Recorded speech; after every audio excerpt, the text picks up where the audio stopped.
What's up? What's up? It's your boy Scott Lewis, apartment gamer and more. Brooklyn Nets Stoop Edition. What's good today? March the 28th, 2026. I don't know why it says that. Okay, no problem. But either way,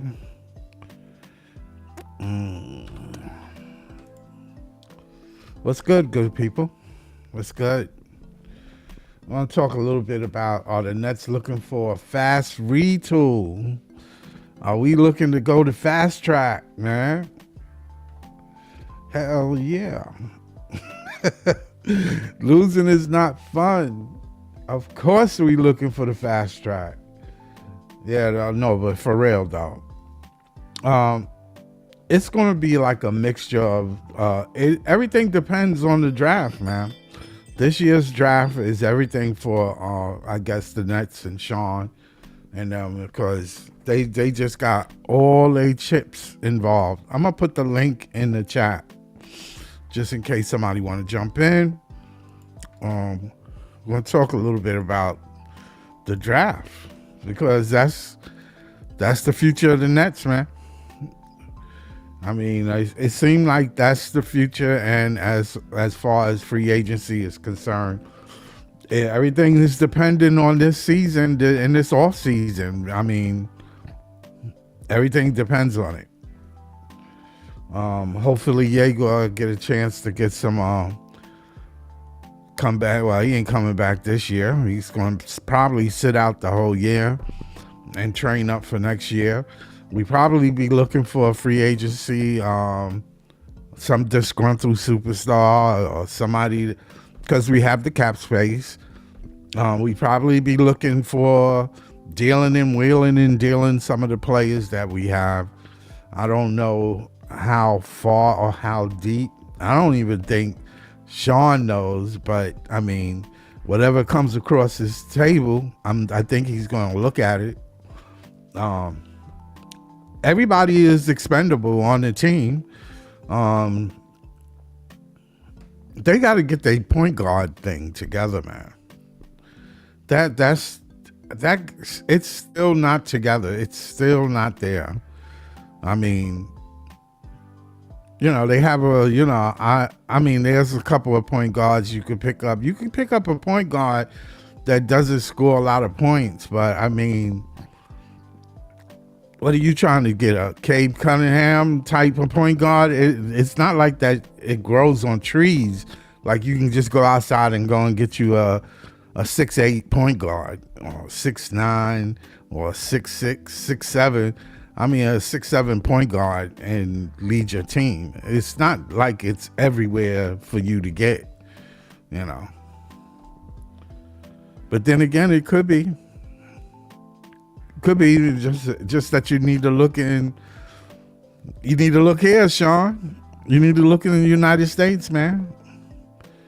Get you a nice ball handler. You don't need to find Luka too. It's not necessary. Not necessary at all. You gotta look in the right spot. I tell you what, you hire me and I'll go and get you one. I get you a point guard. Keep looking overseas if you want to. Go ahead, keep looking. That being said, I mean, no, they're definitely in a retool. I think the retool, I don't think it's a rebuild. And the reason why I say that is because the rebuild will be much longer than 1 or 2 or 3 years. Technically speaking, last year was the start of the rebuild, last draft. And last season was really the start of the rebuild. So I don't know what happened this year other than you got your 5 draft picks in this draft, this past draft. I mean, it should have started 2 years ago. This should be the 3rd year coming up. That's what it should be. It shouldn't be like, okay, this is the second year of a rebuild. This should be the third year. That's my opinion. What's up, Joe? What's good, man? We need when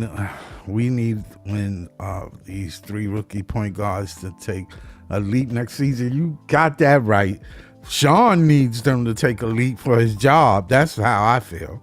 To work on their handle this off season, their jump shot gets stronger, and to show overall improvements. You got that right. Damn, you sound like a coach right there. They just, I don't know why. I thought Nolan was it, but man, just last game he's handled. I mean, I didn't care if you missed the shot. Turning the ball over is different. From a point guard perspective, you don't want to be turning the ball over. I mean, any coach would be like, nah, you ain't no point guard. Sit on the bench. Word. I mean, if you was coaching a team and the guy is constantly turning the ball over,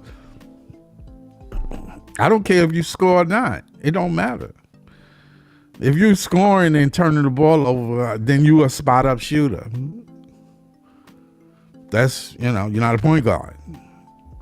If I give you the ball and tell you you're the man with the ball, that means the ball gonna be in your hand most of the time. I expect you not to turn it over 6-7 times. No way. That's taboo. And he played terrible, man. I didn't care about the shooting. Like, you could shoot, you can have bad games. You can work on your shooting, I think you can work on your shooting, but turning the ball over, dribbling, I mean, they can coach you up to dribble, but it's a mental thing. Like, in your mind, I ain't giving up this rock at all. Just like I think defense is a mental thing. Like, it's an effort. You got to put effort in it. You could teach it all you want. If your effort is not 110%, what's the sense? You're not going to be a great defender. Word up. I'm dead serious. Yep. What's up? Salute. Yeah, man. I watched the game over, just to see how the rookies play. And listen, I don't know, man. I give them another year or two, though, as far as, where they're going to be at. I give them another year or two. I need to see improvements, though. Word up. And I'm mad because Yegor is not playing, because he need playing time, dude. You need to be playing. This is why when I was on Breezy show and I speak to the panel, I tell them all the time, they saying that the guys need more minutes. And I kind of understand where they're coming from. They need minutes to get accoladed to the NBA. So I'm saying, if you hurt, you're not getting accoladed with the NBA. You're on a setback. You understand what I'm saying? It's the same thing we see with any other player, and nothing changed. It ain't no miraculous way of getting around, getting that ball time in a game. You don't just make that up in the off season. Either you playing or you not. You know what I'm saying? You ain't playing, then, you ain't getting that minute in. You ain't getting that time in. I expect Yegor to do better, but I mean, is this foot thing going to be like for off and on? This is rookie year. Come on, man. Damn, what happened to these guys, man? They come in hurt and shit. What kind of shit is that? You playing too much or something? I don't know what the hell is going on. You need to be lucky. Like Sean need to be lucky to get something. Nolan has a rough stretch. He definitely needs to get stronger, control his speed better, learn to use it to his advantage better, and have better court awareness. That's a lot. That's a lot. That's like you teaching him. He's just like a raw. He's like raw. But he, I mean, oh man, you better off getting somebody in the second round that's shorter than him, but a great ball handler. You understand? Somebody that's committed to learning, but can ball out. Can take it from him. You gotta damn near get on your knees. You better off getting one of those out of college. You didn't have to do, look for speed. Speed is not everything. I know that ain't everything. I know the game changed and he has a skill set, but I mean, size have a lot to do with it. Width has a lot to do with it. Your ability to be low to the ground, it makes it really difficult for people to take it from you. Look at Brunson. It's a prime example of how strong he is. And he's low to the ground. He turns it over. Anybody can turn it over once, twice in a game. Of course. 6 times, 7 times. You killing us. You're killing us. You're not even being pressured.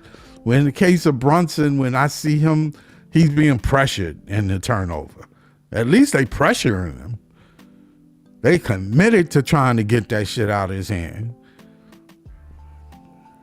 He turned it over just on you by yourself. And you and your man. The hell is that? You turned it over because you outran the damn ball. Yeah, you gotta learn your speed is not everything. You gotta learn to turn it off and on. When to turn it on. You have to lull them into thinking you ain't turned it on and just pow, gone. But you gotta have handle. You gotta have handle because the referee ain't gonna give you the call. He's not. You're a rookie. They just not giving you the call, dude. They're not doing all that. They're not gonna give you nothing. You get nothing in the NBA until you earn it. That's true with anybody, man. I can't see it no other way. I wish that it was easier for him, but I had a lot of hope, and I'm not giving up on him. I'm just saying it's not like, if you thinking that like just like my thumbnail said, are the Nets looking for a fast retool? I mean, clearly they are. Clearly they looking for a better they looking for a faster rebuild.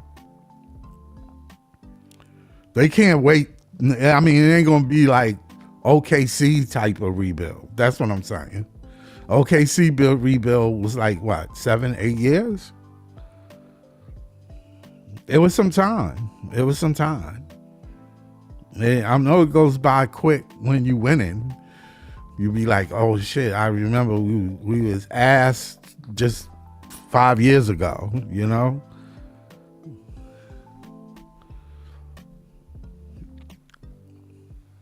But you want to see the Nets at least have. They ain't got no reason to tank next year, so they gotta. What I'm saying is, Jordy can pull his magic tricks out. Ain't no reason to tank. Man. Try to get in the play-in, at least. Because the draft pick ain't gonna mean anything. You gotta swap, and then you have one for the Knicks. You better hope the Knicks suck next year. If they implode this year, then they might finish the implosion next year. Or they might try to get Giannis. Go ahead, get him. Give up 2 pieces and the next 10 years of your future after you give us our change. The Knicks is like, they itching to get, especially since Cunningham is hurt and he's out. They really want to, in their mind, they fucking going crazy. The fans are going crazy right now.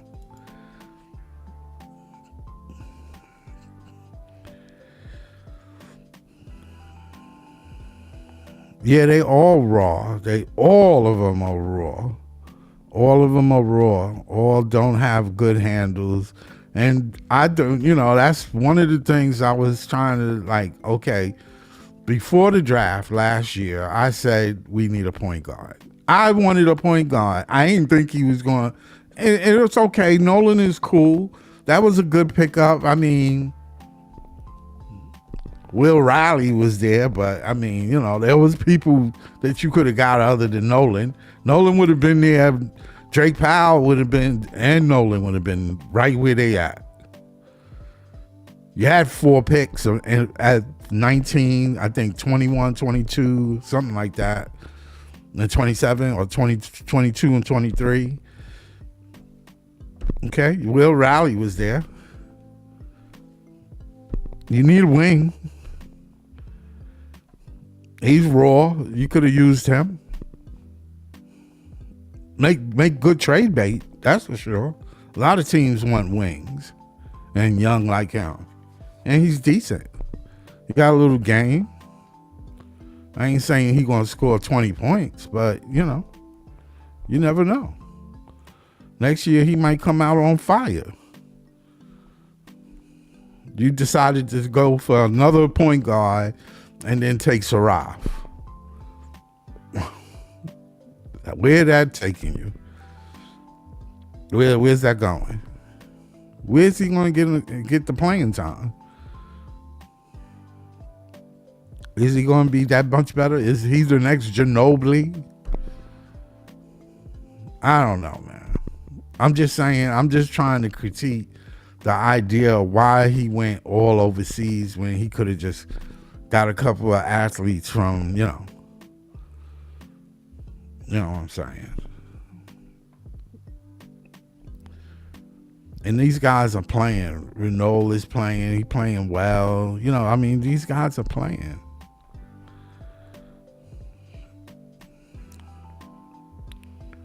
Ain't nothing wrong with them. They're not injured. They don't have no hurts and no, you know what I'm saying? I just don't know. I just don't know. Don't get Giannis. Well, that's what he, Sean Marks, that's what he's looking at. You know that. I'm telling you he's looking. I'm telling you I'm telling you what I know. Sean Marks is going for Giannis. He's definitely going to put his foot in there somehow, some way. Now, he might not get Giannis, but he can facilitate it and get more from this draft. That's what he could do.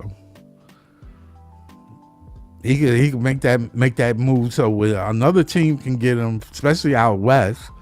They can go for Giannis, and he be the middleman. And he can get a pick out of it. Give up one and get one.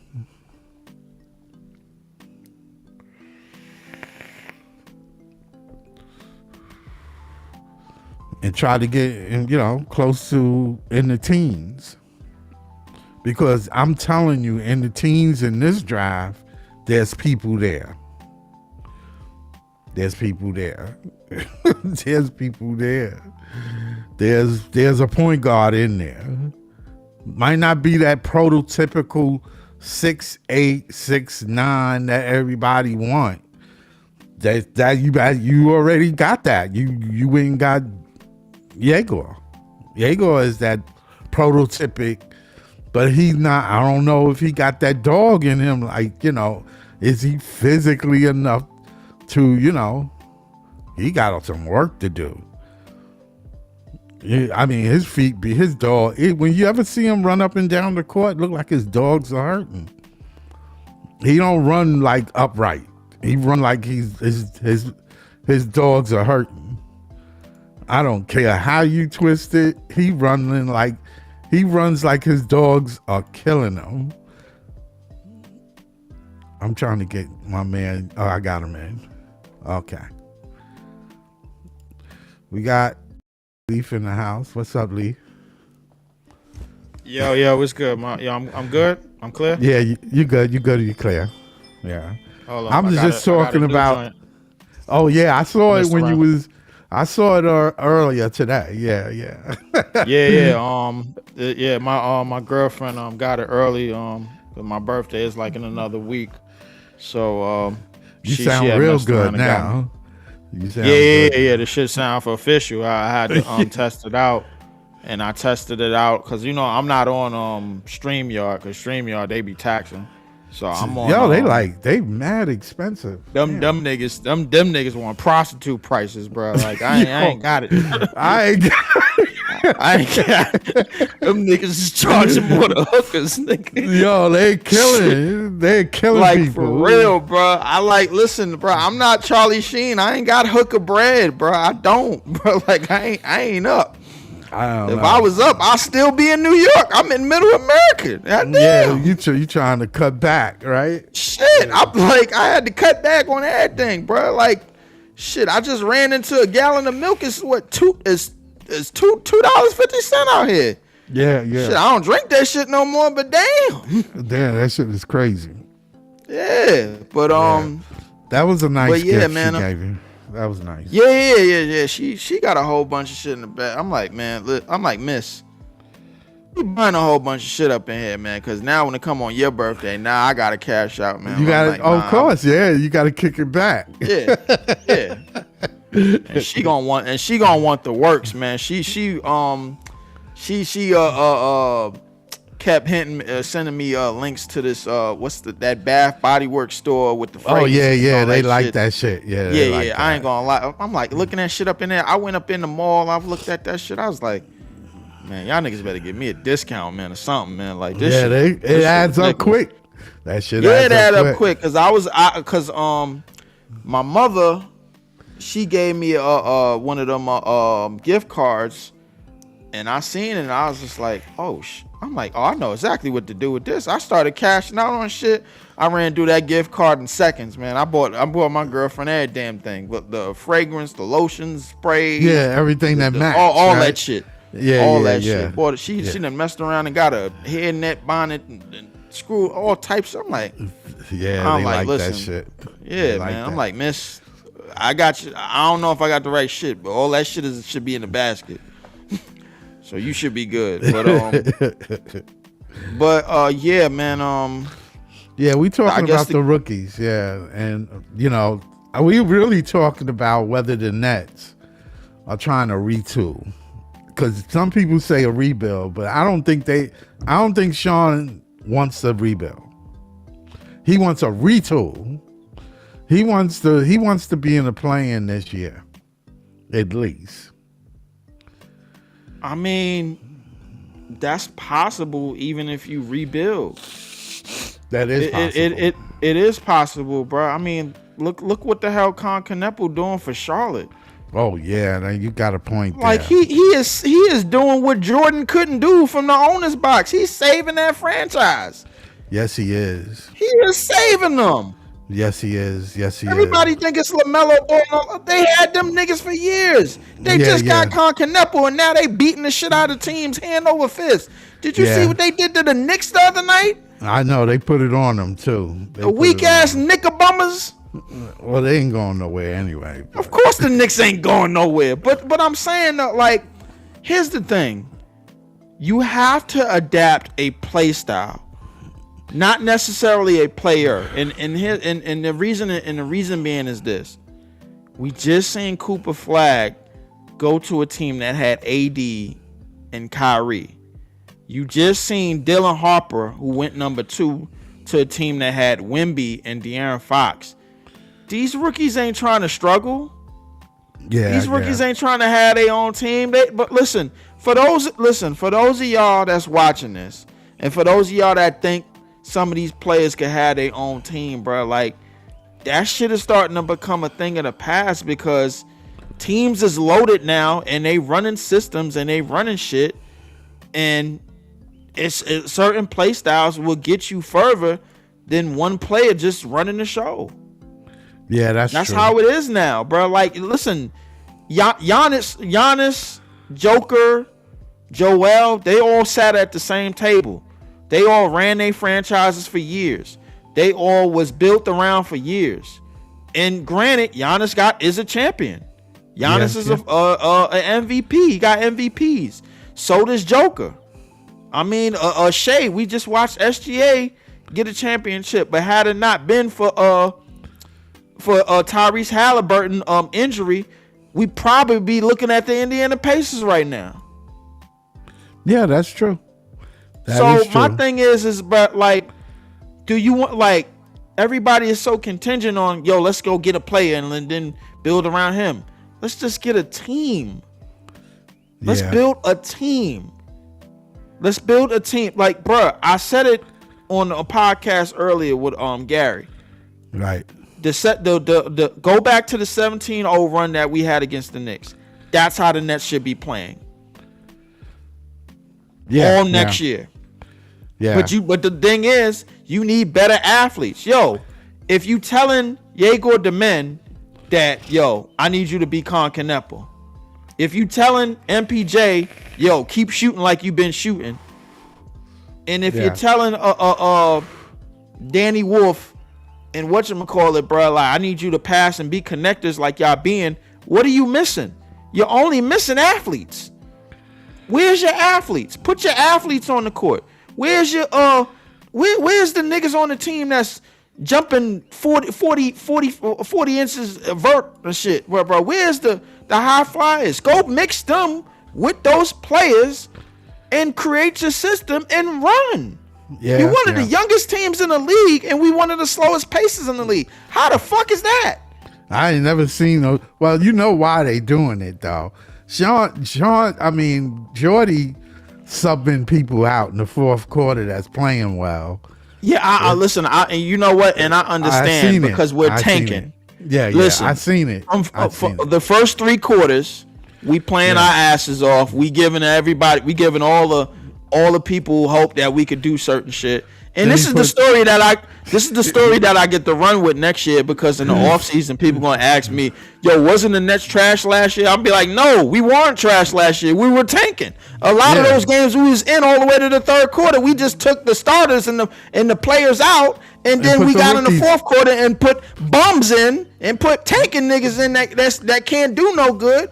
And then you saw the results. You saw it last night, the night before, the game before. We done seen it all season. Yep, that's true.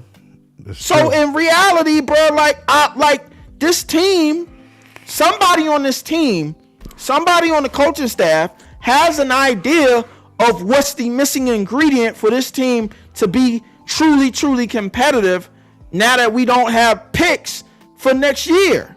Yeah. That's what I think. I gotta think that. Like, what the hell am I seeing? Yeah. When you bring Saraf, I did that game for the first time, and I don't know how long last night, and I only did it, bro, because I was supposed to get this yesterday, bro. Like, and she had sent it to her mama house, and then her mama came and dropped it off. I'm like, all right, cool. Like, I was supposed to do this, and then I did it, and I said, yo, I know what the Nets are doing. The Nets are making the games interesting from first to third. Right. And then in the fourth quarter, they going all in on the tank. That's exactly what they did in the Knicks game when they went on a 17-0 run. Right. You know what I'm saying? Well, what's going on, Rippy? Shout out, Rippy. But they're not being obvious with their tank like Sacramento or like Indiana or like goddamn the Wizards. The Wizards, they just tanking the tank. They just like, hey, yo, F. Yeah, yo. they don't give a shit. They don't give a damn. They don't care. They don't we give help a you shit. break records. They let. We don't care Miami. what we do. All you niggas get out on the court and show that y'all the worst in the league. So, these just niggas, shoot. Fuck it. just shoot the shit. Shoot that damn ball. Get on out there. Yeah, Nah, but for real, bro, like if we really look at it for what it is, there's a missing ingredient with this team, and I think that, like with the connectors, with the supposed shooters, now you got to go get your athletes, get more spacing, get more get more athletes off the bench. My thing is like, might not. If you could D and you could 3, right, then you could play in this league. Yes, you can.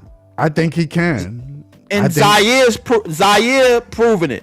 Yeah, Zaire doing it. Yeah, and these dudes are top athletes. You see, like, I done seen Zaire pick off a pass, brother. I swore was a fast break last night because Luka threw the ball and he stole that shit. Yeah. I done seen might not rise up over a nigga, bro. Throw that shit over him. Yep. I need more of that on my damn team, if anything. He had even intentions when he went up. Yeah, he had evil intentions, man. He didn't give a shit about that weak ass nigga. Weak ass light skinned nigga in the lane, bro, thinking he can't get dunked on. Say, y'all better not get Kareem Lopez. Listen, I don't know. I've been hearing that name come up a lot, man, but IGM is stupid enough to go get him. I haven't seen the kid play. I don't know what he looked like. I haven't seen him really. Listen, everybody said this time last year, we better not get Concanepo. Now look what Concanepo doing. That's right. You got that right. Everybody said, "Oh, you better not get Canepo. Better not get Concanepo." They just heard his name and they just said, "Nah." And that now look what Concanepo is literally saving a franchise. Literally, he's the rookie of the year. He's playing. Yeah. He's rookie. He's outdoing Flag for sure. I mean, well, that's been established already, man. But at the same time, bro, like, I'm wondering, was he really the linchpin for Duke when he was playing with Flag? He could have been. He could have been the one. No. He was the linchpin for Duke, bro, when Flag went out with that injury. Right, but he was. That means he was actually the best player on that floor, even with Flag out there. No, you don't think so? Not with Flag. No. The answer is they saw more of his basketball skill set and his overall basketball ability when Flag got off the floor. Right. That's what got him top 5.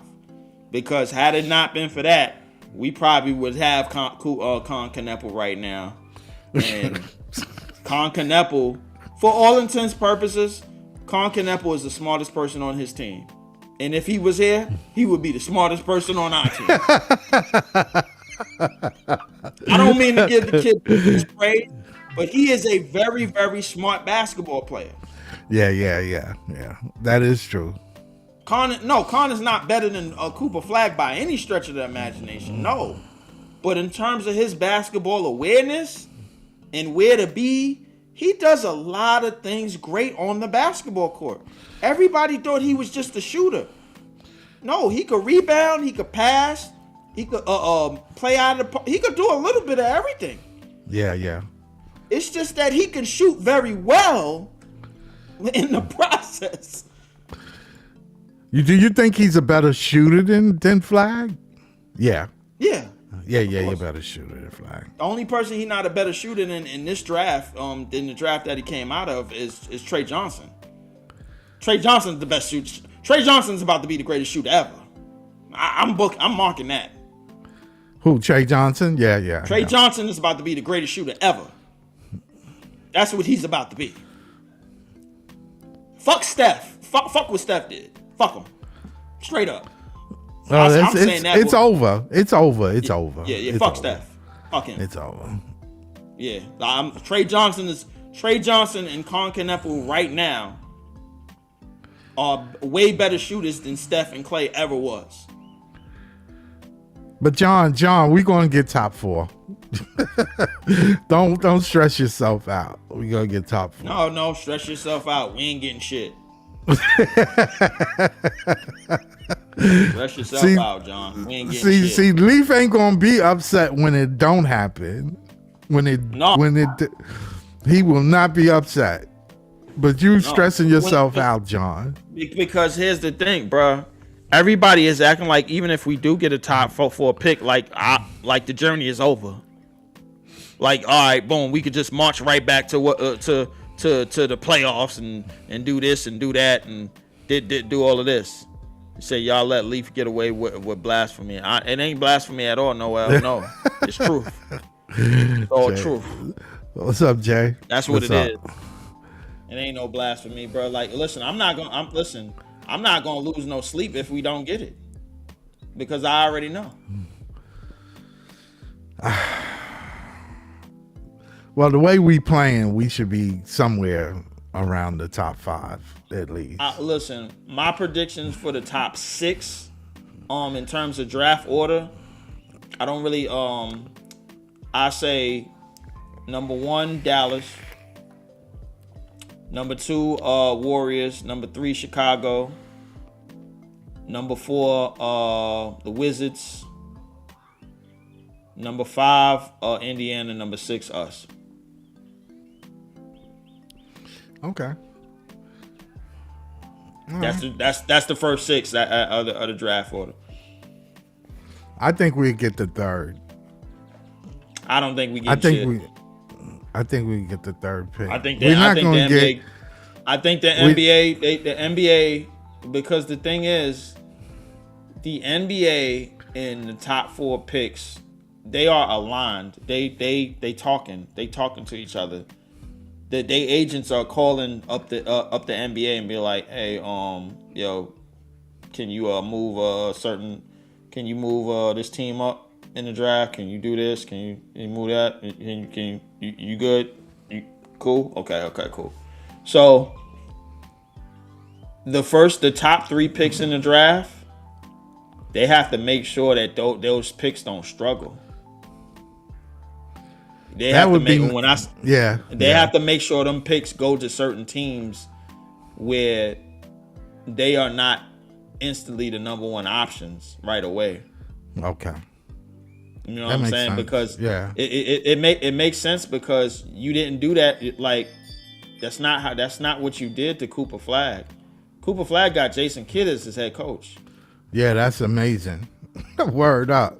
You know that what I'm is saying? amazing. And he got Kyrie coming back next season. Yep, sure enough. So all you got to do is give him another wing. Yo, we gave y'all Luka. Can we get AJ DeBonson? Sure, cool. We got you. Go ahead. AJ DeBonson, Cooper Flagg. Load up. Sounds simple enough, John. right? Well, John's saying Acuff in the top 4. I don't know if Acuff would make the top 4. Acuff is not in no damn top 4. If you pick him, whoever picks him top 4, bro, they're getting fired. Yeah, I think that's a little too high for him. I think he's more like what Yegor was. If you sitting here telling me that Acuff is the second coming of Kyrie Irving, bro, that's not a top 4 pick in 2020. I didn't see that in his game. I try to watch as much tape, but you can't really watch tape because they show you can't watch tape. You can watch the games and you can see, bro, like, because he ain't got the handle like that. He don't have that handle. Well, it's not even that. The weaknesses of his game is going to be contingent on how you are on both ends of the court, because they're not trying to hide another small guard in the league. The Knickerbombers already have that problem with Brunson. The Warriors had that problem with Steph. There's no way you can hide. The Lakers can't hide Luka or Austin Reeves if they're getting cooked. The only way they could counteract is if they score, and if they can't score, they can't do nothing. You saw what Luka looked like in the finals. That nigga was barbecue chicken. You can't hide these these incompetent players on the other side of the ball. So guess what? If Acuff is not scoring at that premium level to where he's changing the game with his offense, like Luka, like Steph, or like goddamn Joker, it doesn't really matter. You can't put him out on the court because he's going to get exposed. Yeah. Everybody want to talk about the second coming of Kyrie. Kyrie got drafted in 2013. If Kyrie gets drafted today as we know him, you're bringing his ass off the bench. Because NBA starting lineups are way more better and way more versatile than that shit.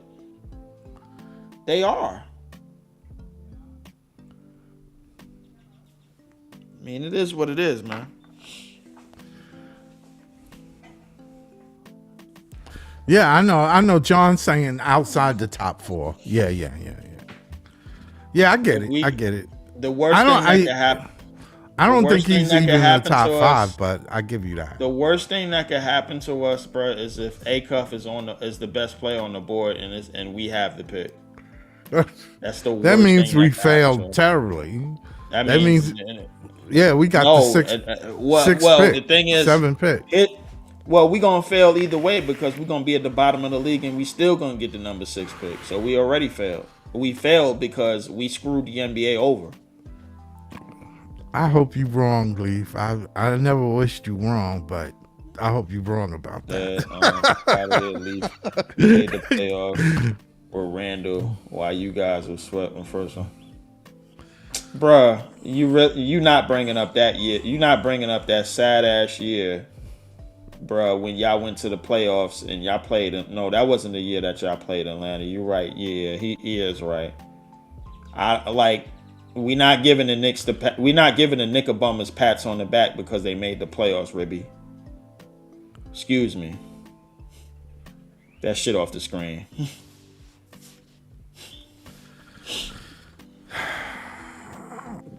I don't know, man. I don't know about your Knicks, Rib. Oh yeah, Rib. I don't hate the Knicks, man. Everybody in my family are Knicks fans. I'm the only Net fan. I don't hate them neither. I just know that they're gonna fail. I just know that they got shortcomings. I just don't see it yet. Bruh, we're not getting top 3. Y'all need to cut this hope shit out. We ain't getting it. We ain't even getting top 4.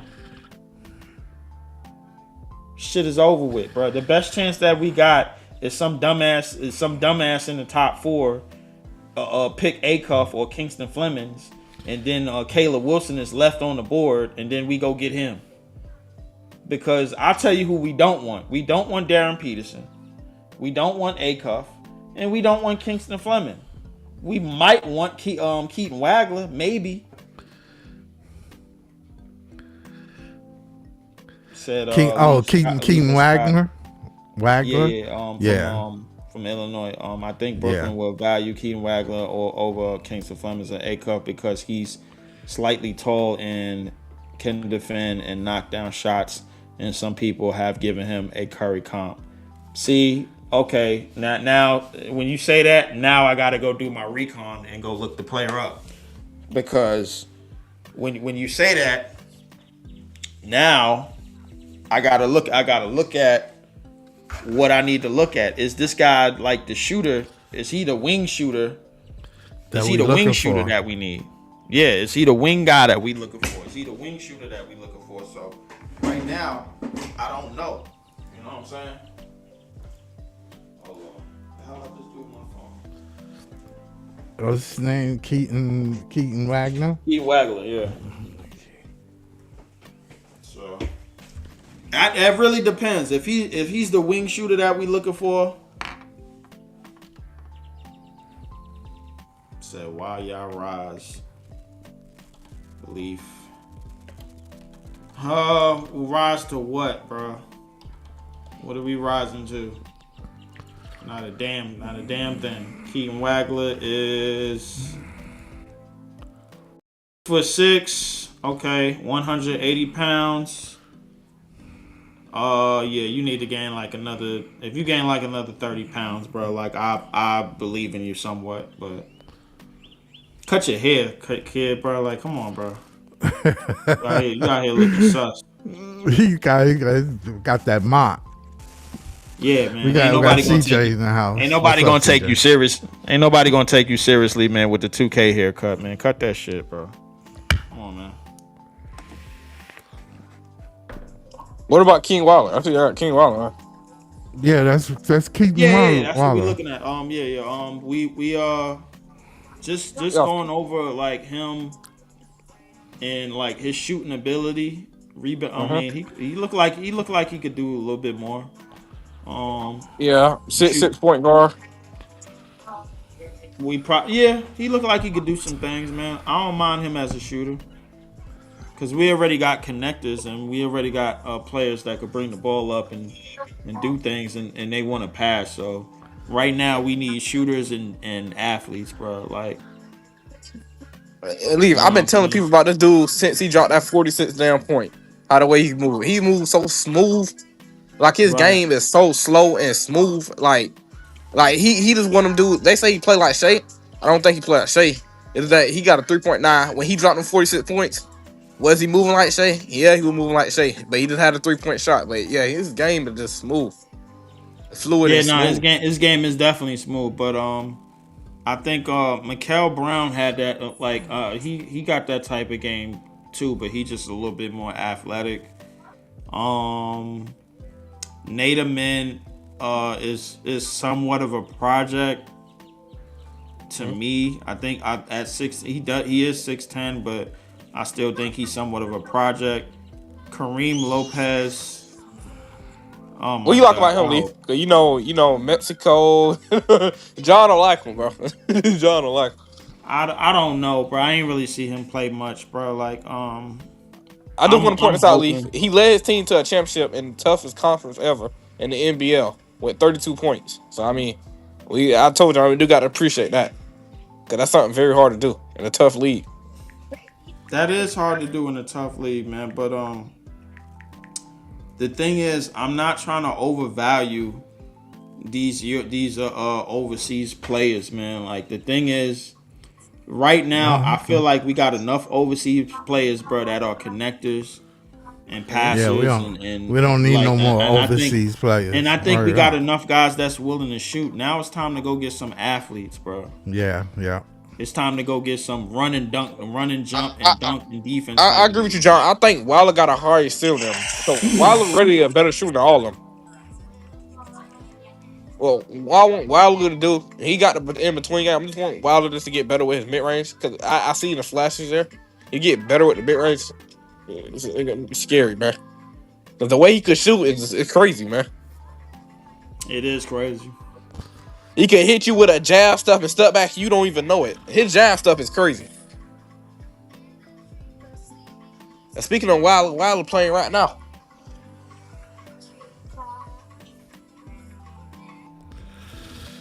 Yeah, Ribby. The Knicks don't have a bench.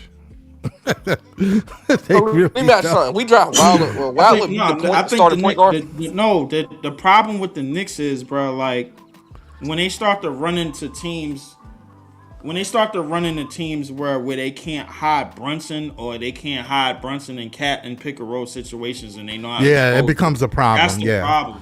yeah. They defense is sus. You know Because that. defensively, bro, like Yeah. as long as Yeah, Hart, OG. as long as all they other players is doing the work, they fine. Yeah, When they get to the point guard and center position, if they find a damn combination, if they run into a combination, bro, that's going to expose them. That's when they gonna get got. Yeah. Yeah, Leaf, I gotta ask you something. and what teams are doing is they wait to the fourth quarter to expose it. They'll make sure to wait later on Yep. to set it up. So that's going to be a problem. They're going to have to make some stops. Cat going to have to play defense. They're going to make him play defense. Hey, Leaf. That's a fact. Yeah, yeah. What's up? Hey, will Wilder start next year? And we draft? Will Wagler start next year? Probably Yeah. not. I think the starter's going to probably in the backcourt. Probably going to be Yegor and Nolan. Yeah. I You think, got to give them an 'cause, opportunity, man. You got to give them. the thing about Yegor, I think Yegor's role is going to turn into, we need you to gain weight and we need you to shoot lights out.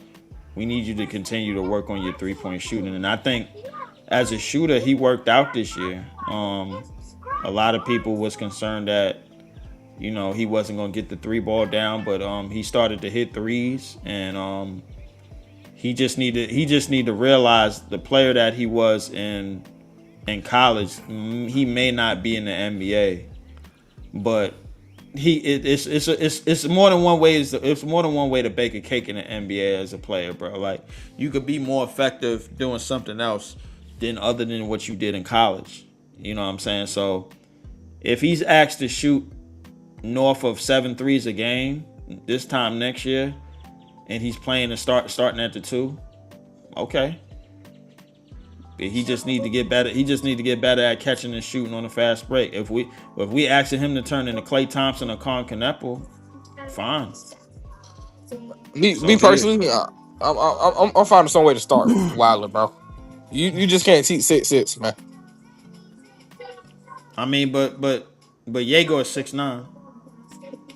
Yeah, he's 6'9", but the thing is, Wilder got a better handle than Igor. Does Wagler got a better first step and a better handle than Nolan? Nah, he plays his own pace. Yeah, right. But Nolan, if you got Nolan in your starting lineup, you trying to speed up the game. Yeah, you do. But I'm just saying, with Wilder, you can't leave him wide open either. And eventually, No. like you say, eventually you gonna figure that shit out. If he don't develop that jump shot, eventually you gonna figure that shit out, and you just gonna, you know what I'm saying? He gonna be easy to stop. That's why I say I would put Wilder in that starting lineup. Hold on, I'm gonna pass it to John after this, bro. But I think Wagler, if he's coming in the league at 6'6", 190 pounds, they want him to get accustomed to the NBA physicality. So they're gonna bring him off the bench to start.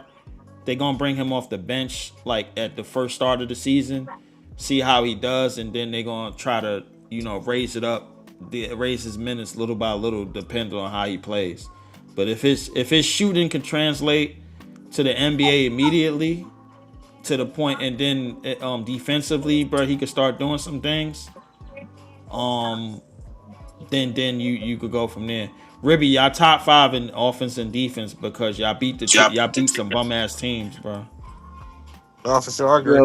Yo, facts. But listen, it'll be very interesting if we are in a scenario outside top 4. I think right now, Wilder, you see his numbers: field goal 44 respective, 41 from 3 respective, 17 points respective. Like, he's got respective numbers. I think, like you said, the weight factor's got to be something. If he's not starting, if the guy we draft this year isn't a starter, to me that's a failure, because this goal of this draft was to get a solid starter, somebody that can be a huge building block starter. So if it is Wagler start, that to me is a failure. Not he's a failure per se, but that's a failure if that's not how they mold him out to be. But he's definitely in the running for us. I think Acuff scoring wise is in the running, but I get it. The height and defense is a huge worry, so that probably deducts points compared to Wagler, who can defend. So I guess you could say Acuff will be behind Wagler. And then Nate Ament had a huge bounce back performance last night. Had 18 points, had some rebounds and stuff. Like, he's had a couple bumpy games, but this was a huge performance from him. And he right now is the next best wing after Wilson. So right now, the 3 intriguing guys to me outside top 4 are Wagler, Acuff, and Ament. And it's kind of pick your poison. Do you want to get another guard? Do you want to get a power forward wing that could be a huge blue chip prospect piece to build your future with? Or do you want to get the best scorer outside of top 4, which is Acuff? Like, you have decisions to make there, and hopefully we have the best chance to choose 1 out of 3 of the guys. If our pick at second, slightly falls outside, just like at 5, let's say, per se. But those are the 3 guys that definitely are the most intriguing to me right now. I don't think Flemings and Mikael Brown didn't play this tournament, so we can't really evaluate him. But Kingston Flemings, he's a good shot creator, but I don't know if anything about his game is special like what these other three guys have shown me lately. So that's kind of where I'm evaluating things right now. All right. Do you think that we are retooling or rebuilding? Because I Now, consider listen, after this year, there's no rebuilding. It's can we build up? It's not rebuild, Yeah. it's build up. That means going to the market, adding 1 to 2 guys. Obviously, some of these guys might be re-signed. Minot's been playing well lately. That dunk yesterday was brutal. Zaire, that dude had a mean mug all night last night. I was kind of a little worried he was going to win us that game, but he was playing really well. Zaire's been really good this year. So, and then Dayron, obviously, I think will be re-signed. Like, you can re-sign some of these bench guys. I think you have the makings of a good bench on this team, but it's the starting lineup where we have to really start figuring things out this summer. Like, can we move Claxton and get an actual center? That's one thing. Can we draft a star wing in the top 4 potential? That would be a huge check off our list, or at the very worst, Nate Ahmet. Okay, that's a check mark. And then who's my point guard and who's my scoring guard? Like, that is going to have to be figured out too. If they move Yegor to 2, okay, hopefully he could give us some improvements. Nolan or Saraf. Now there's competition between the two of them, surprisingly enough. And then MPJ. Are we really extending this guy to a 3 to 4 year deal around $35 million, let's say? I wouldn't advise it unless you get a star in this draft. So those are kind of the things you're looking at with your starting unit this upcoming summer. So I really hope we iron those things out, because I think you can iron out a good bench going into next year. But the starting 5, that's where we're really going to see if this team can move up to a play-in bracket, let's say. So they really got to make some moves this summer if you want to have a respectable starting 5 out there, because that's where it's really going to matter, not just who we add to our bench. Right. Yeah. We I think it's all depend on the draft, though. Yeah, it depends. Everything is dependent on where we pick at. I know. I honestly, I think we might luck up and get the top 3. If we get top 3, then we sitting pretty.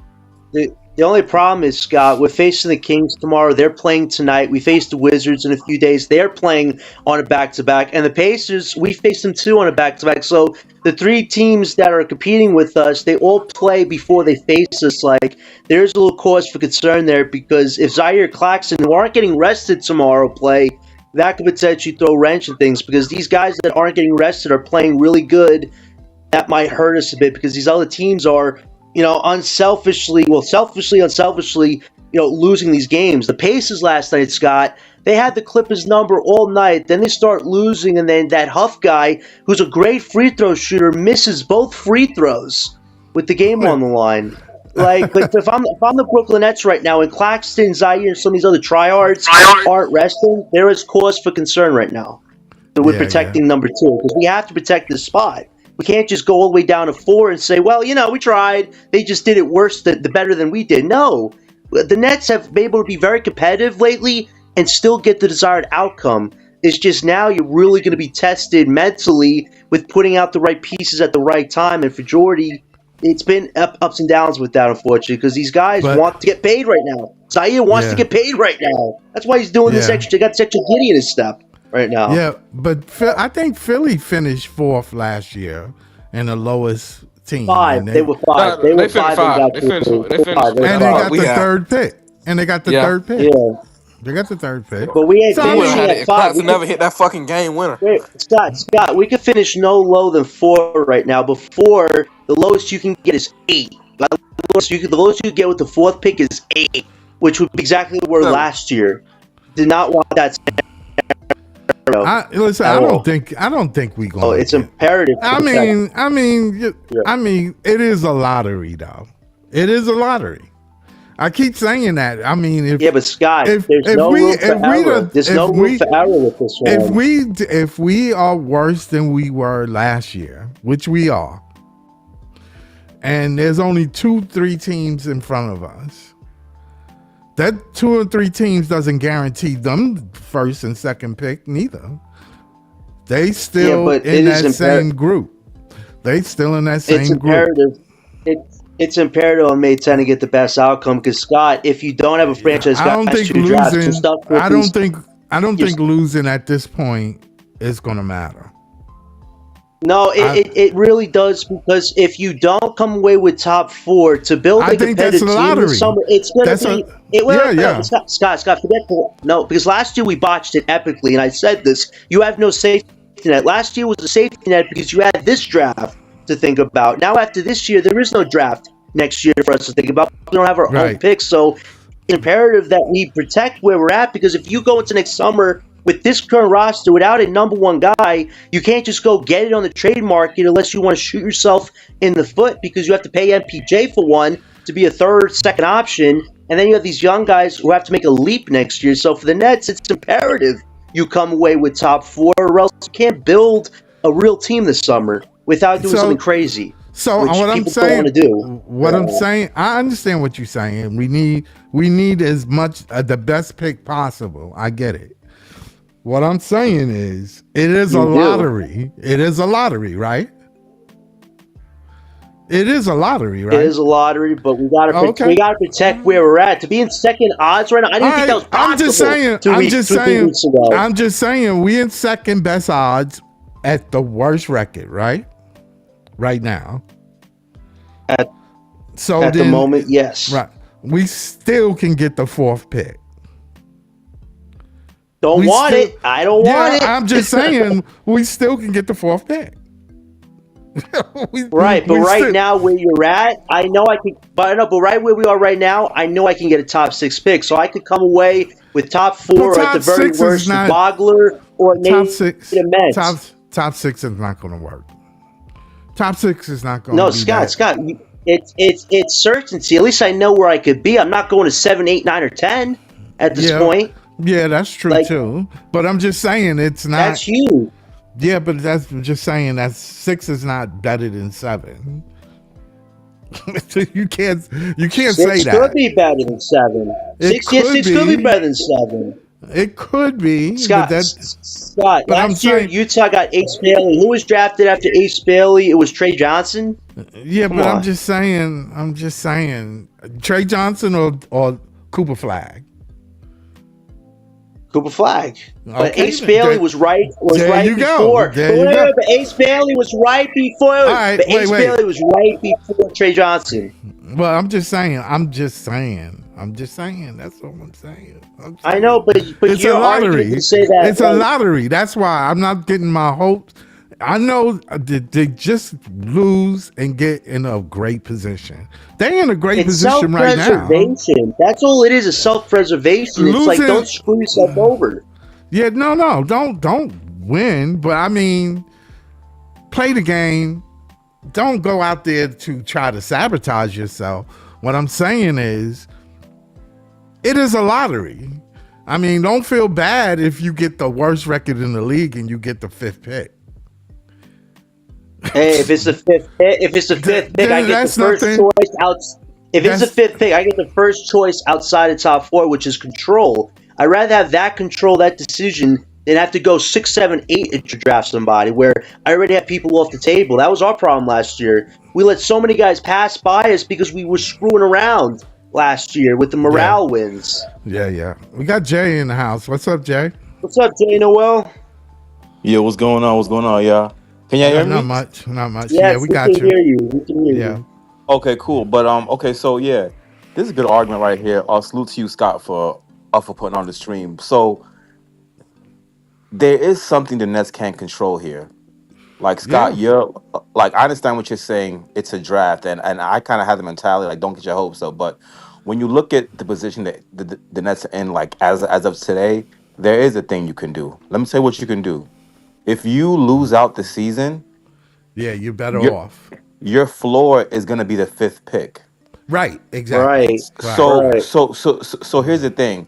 We saw last year a Yeah, team actually, like the top four consensus was it was Harper, it was Flag, it was Ace, and it was VJ.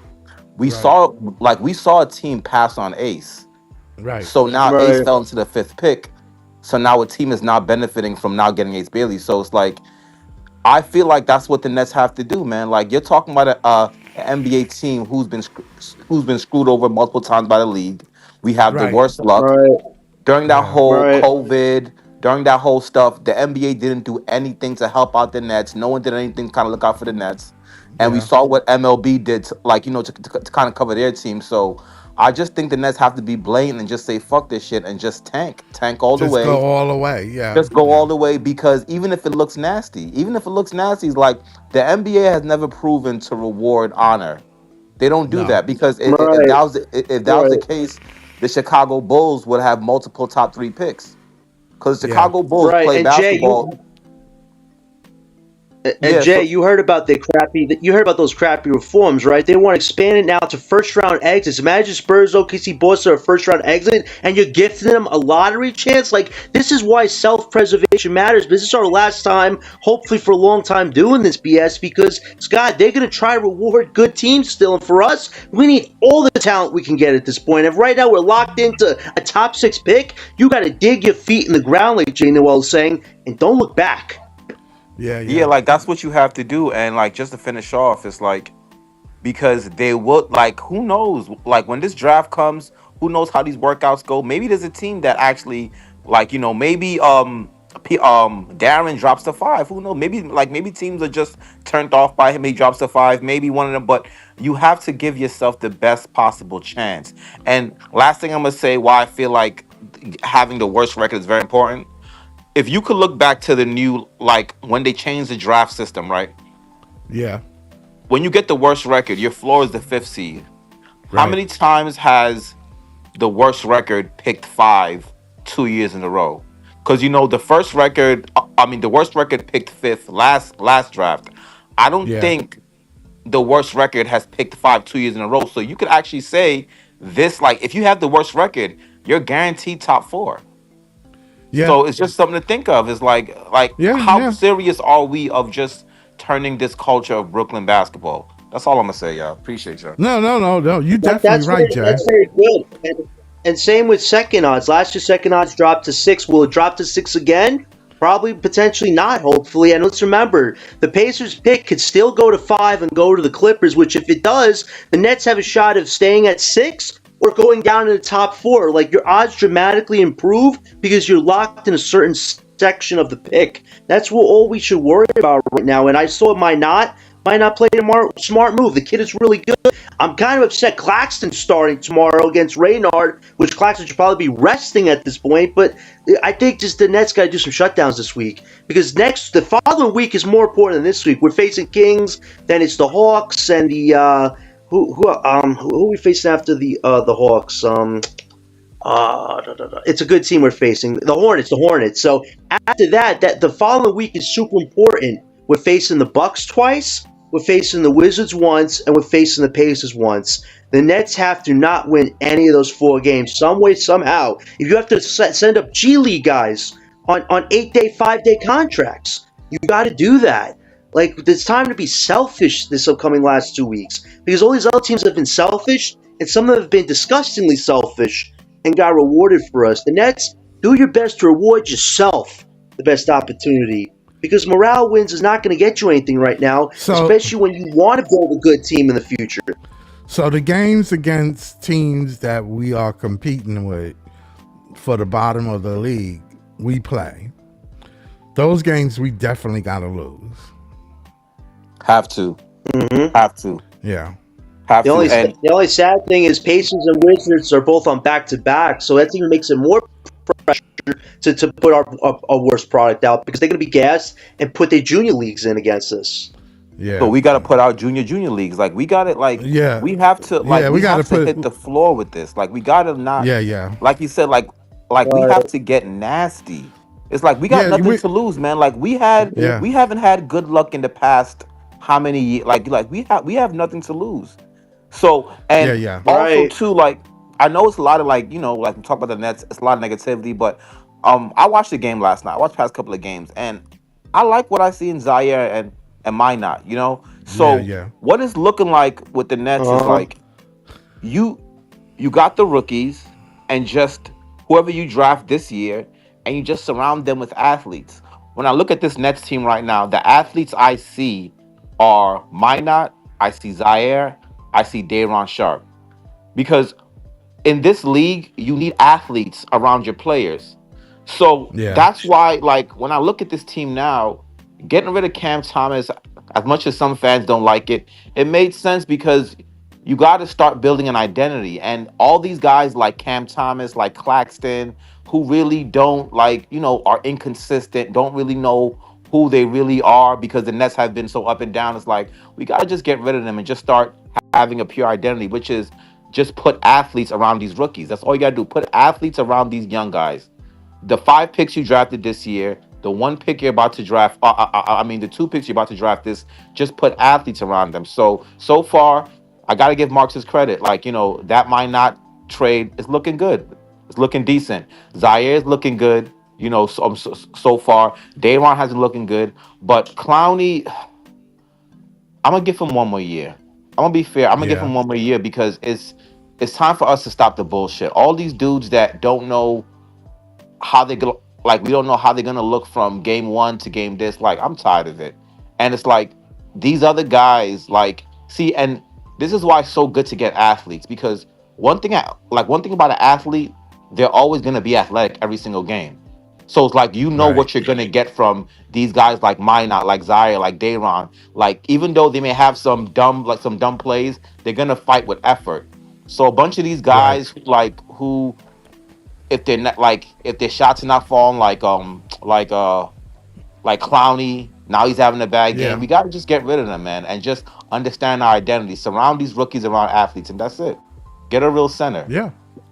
Yeah. No, Yeah. listen, you're making a lot of valid points, and you didn't come on, but I said this to Scott a few minutes ago. Like, I think you could easily construct a bench this summer because you already have some of your bench with Minot, Zaire, Dayron. Wolf's been a good bench piece. Seraph, if he keeps this going, maybe he's the six-man point guard because he's tall and can defend a little bit. Like, you have the makings of a good bench. It's really that starting unit that really have to make some huge transformative moves this summer. Like, Clowney, Claxton at the 4 and 5 can't work anymore. Clowney's had 3 years. This was supposed to be his year. You come in 234 pounds bulked up. You come in dribbling a basketball, showing some interior game. He did a little bit of that, but for most of the season, inconsistent. And you're telling me you're 234 pounds, you're a tall dude, and your best attribute is shooting a lot of threes. So you're a tall version of Patty Mills. That's not cutting the mustard. Like Claxton, we've seen it for 7 years, what he is and what he isn't. They've made him some point forward version of Joker, and he's not Joker. He's supposed to be an NBA center. When you're last in pick and rolls, you have to really get a sense this summer. So before the Nets consider going after a star this summer, get your star in the draft and go get a big this summer to connect with all these guards you have on the team. So I think the Nets could simplify this summer, just make the best balanced product to fight for a play-in next year, and I think the pieces will come together on their own. But you have to make some of a bench. It's just that starting unit needs a lot of work, and your 4 and 5 positions, they have to be tweaked majorly this summer if you want to have an 18-month timeline of competition. I think they the reason why they play Claxton so much is to keep his value up in case they trade him. But his value is not getting drastically better than Yeah, what I it don't is. think- Scott. No, is- it don't have to get drastically better. He's already proven that he can play in the league at a particular role. You understand what I'm saying? And if you denigrate his value, then you'll be doing the same thing you did with Cam Thomas. No, I understand that, but this And is you why don't want to gotta do that. You don't want to do that. This is why you got it. I'm the Nets, the smart decision is to trade with OKC this summer because Hartenstein, he has 1 more year left. I know it's $20 million, but they might not want to keep him because financially they can't keep him. What we can do is say, hey, OKC, we have Claxton. He saves your cap bill a little bit. We have a Knicks pick we may not need. You have a pick in this draft that we might need, maybe the 76ers or the Clippers first, and we could take on Hartenstein. That's a fair deal because we're still getting a second first in this draft, and we're getting an upgrade veteran center while swapping out Claxton. Like, that's a way to do it. Like, we don't have to demand a team to give us multiple firsts for Claxton. I'm fine switching him out for an actual center and still getting a first in this draft for Nick Claxton. That's how you get better value back for him at this point. Yes, I agree with you. That would be a great move for the Nets. Huge move. Huge move. You need them to want to do that. You need them to want to do that, and I don't know if Sean can make that happen. And honestly, like, if we're just being real, like, Claxton the Claxton type of player, those guys grow on trees when you talk about the NBA draft. So Yeah. if I'm a That's another team, thing. yeah, if I'm a team, Right. I'm giving you an expiring contract. Give me I'm not, I don't see why I have to, because I can build another Clax by just molding some guy like Cater, like like Cater from Boston. Like if you Right. have a good Mhm. development system, you can build a Claxton. Like what But John says is like the Nets just like the Nets just have these players just confused. Like Claxton, 1 minute he's looking like Jokic, next minute he's looking like what's the dude's name, Dorsey from back in the day, or 1 minute you got the dude Wow. Clowney, like 1 minute he's looking like fucking Brian Cook. Next minute he's looking like Tyrese Thomas. Is like all these guys Yo, that facts. these guys that have no like who are they? And honestly, with Clowney, Right. I mean everyone talks about like Clax being traded this offseason, which I think is a must. I don't even think it's even a. I think you have to do it. But to me, the person that they should be looking to get rid of is Clowney, because Clowney could end up being in a situation where it's like Cam Thomas is like, you don't want to pay him the money he wants, and maybe another team is willing to Right. right. do that. So it's like, Yeah. I think you got to get off Clowney. I think you have to make a decision on Clowney sooner than later, because like you don't want to wait until other NBA teams feel like they could steal him. Meanwhile, he's asking Brooklyn for some outrageous number based on the fact that he thinks that like there's no one else that could really replace him. So it's like, I think that Right. decision, like I think that decision for Clowney needs to happen, like if not this summer. No, Yeah. I so agree, Jay. And this is why getting Boozer, AJ, or Wilson, or heck, Amont is the best case scenario, because right then and there, you already won the Noah Clowney argument. He is a bench piece at that point, and either he takes what the Nets are willing to offer him, or he says, that's not what I want, then we trade him at that point. Like, it's very easy this summer. If you hit on a wing star prospect, Clowney becomes easy trade bait. But I think it's when the Nets will pull that trigger to trade him, because then after that, you're going to want to see how that guy does with this current roster. And then maybe next year's deadline, if the Nets really make those leaps and they want to go after some type of star in this league to really start competing the following year, that's when you trade Noah Clowney to get that star player. So I agree with you. If we do get that star in this draft, it's almost like the clock's winding down on when should we move Clowney and other pieces to make that big move. Right. I'm just, my doubt about this team doesn't fall on particularly the players. It falls on Sean Marks to me. Almost That's definitely. I am done with Sean Marks. I don't think he's moved the right pieces. I don't think he drafted the right pieces. It seemed like he drafted with no purpose. I mean, like, you have no confidence in the 5 people you drafted last year, which is mind-boggling that you drafted a bunch of guards and you don't even really, still doesn't really seem like you have one. It's unbelievable. It made zero sense to draft 5 guys, because no team has ever done in history. And a particular reason, you can't give all your attention to 5 guys when you have a whole roster No, you that's can't. young and trying to figure shit out on the fly. And this is why, if they could have simplified it this past year, you could have drafted a center. You could have drafted a wing. If you're trying to draft those 5 guys, draft guys at different spots that help you build a roster. Drafting 5 guards does nothing for your versatility of what you're trying to create. And you could have traded up in this draft. We had 30 picks. We had the most picks in Eastern Conference. You're telling me, as a GM, nobody was willing to meet a trade price with you? Because you know why? Because you were trying to cheapskate your way. You're trying to offer little and think you could jump ahead of somebody like they're fool's gold. Nobody buys Sean Marks' antics. You got away with the Mikal Hall because the Knicks were so idiotic on giving all that up for a guy like that. But you didn't, Sean Marks thinks he's like this great salesman when he's not. Like, not a lot of people want to work with him if he always thinks he has to win a trade argument. It doesn't fly in this new NBA. So I wish we had a new GM this summer. If we had a new GM, I feel a lot safer about what roster we're actually trying to create this next season to be competitive. Not that, we're just going to go for a star, and if it fails, I'll just break it up, restart, we'll be all fine and dandy 6 more years. That's not what people want. You can't sell yourself like that to the base anymore. Either you hit this summer out the park, or your timeline is up as a GM. And quite frankly, it's a miracle a guy like him with 1 playoff win in 10 years is still a GM. That doesn't exist in any sport right now. Nobody with that resume has a job right now. It's a miracle. Yeah, and honestly, like every single Nets conversation always, like, even if you want to get excited about the team, you just gotta remember like who's the GM. But and there's another point I always try to like remind Net fans is like, and I know you guys understand it because I heard Scott, I heard you mention this before. It's like the draft is one thing, but it's like you have to like it's a whole bunch of other stuff that you need to build around your team to have a winning Yeah. formula. Yep. Like it's like, yo, you look at a team like the Utah Jazz, right? Look at the Utah Jazz. If the Utah Jazz, like, if they get a top 4 pick this year, top 5 pick this year, that's money. But when you look at the team, when you look at the way they built their team so far, even without like all these guys that they got, Laurie, Walker Kessler, even the point guard too, who's going crazy, Isaiah Collier, all like Yeah. these guys aren't top 3, top 4 picks. They just know how to find talent and develop talent the right way.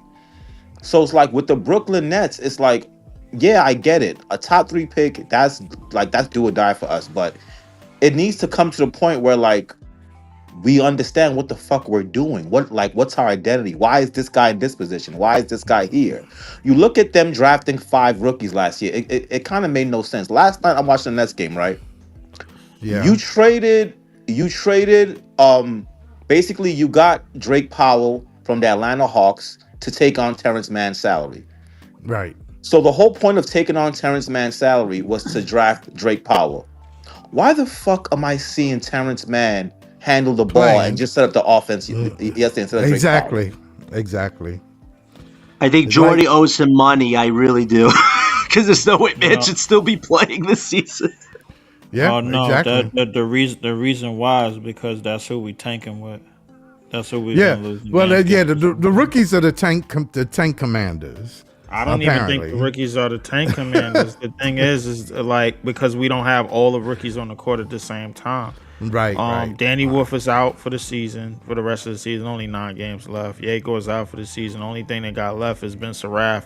Remind you, correct me if I'm wrong, but Ben Saraf started the season in the starting lineup. We started Sure enough. 0-7. Yep. We did what we supposed to do. And as far as tanking, this is what everybody in the tankers section of our fan base wanted. And now we're about to be, we're basically a game above, I think a win above Indiana, who low-key kind of finessed themselves last night because Kawhi hit the buzzer beater, and then on the inbound, Nembhard threw it at the basket, went off the backboard and went in, and they didn't count it. So, but the reality is that, bro, like this whole entire year, the front office gave Jordy a whole bunch of stuff that they knew he couldn't win with. They That's gave what they him no gave point guard, really. Yeah, they gave him a technically. whole bunch. They'd be like, "Oh, Jordy, you think you could win with anybody? All right, come on, win with these point guards. You gonna tank, You gonna tank, take whether that's you what we like it want. or not. whether you like it or not." And that's what happened. Yeah. So nobody right now, as far as this season goes, should be complaining about what we've been seeing or what we should be seeing in this, that, and third. The tank is going exactly how it's supposed to go. From first to the end of third quarter, we was competing. You saw it last night. You saw it with the Knicks game. You saw it with the past couple of games. That's been Yeah. close. Fourth quarter, don't play no starters, Jordy. You play any of them starters, bro, you're gonna lose your job. Yep. Simple.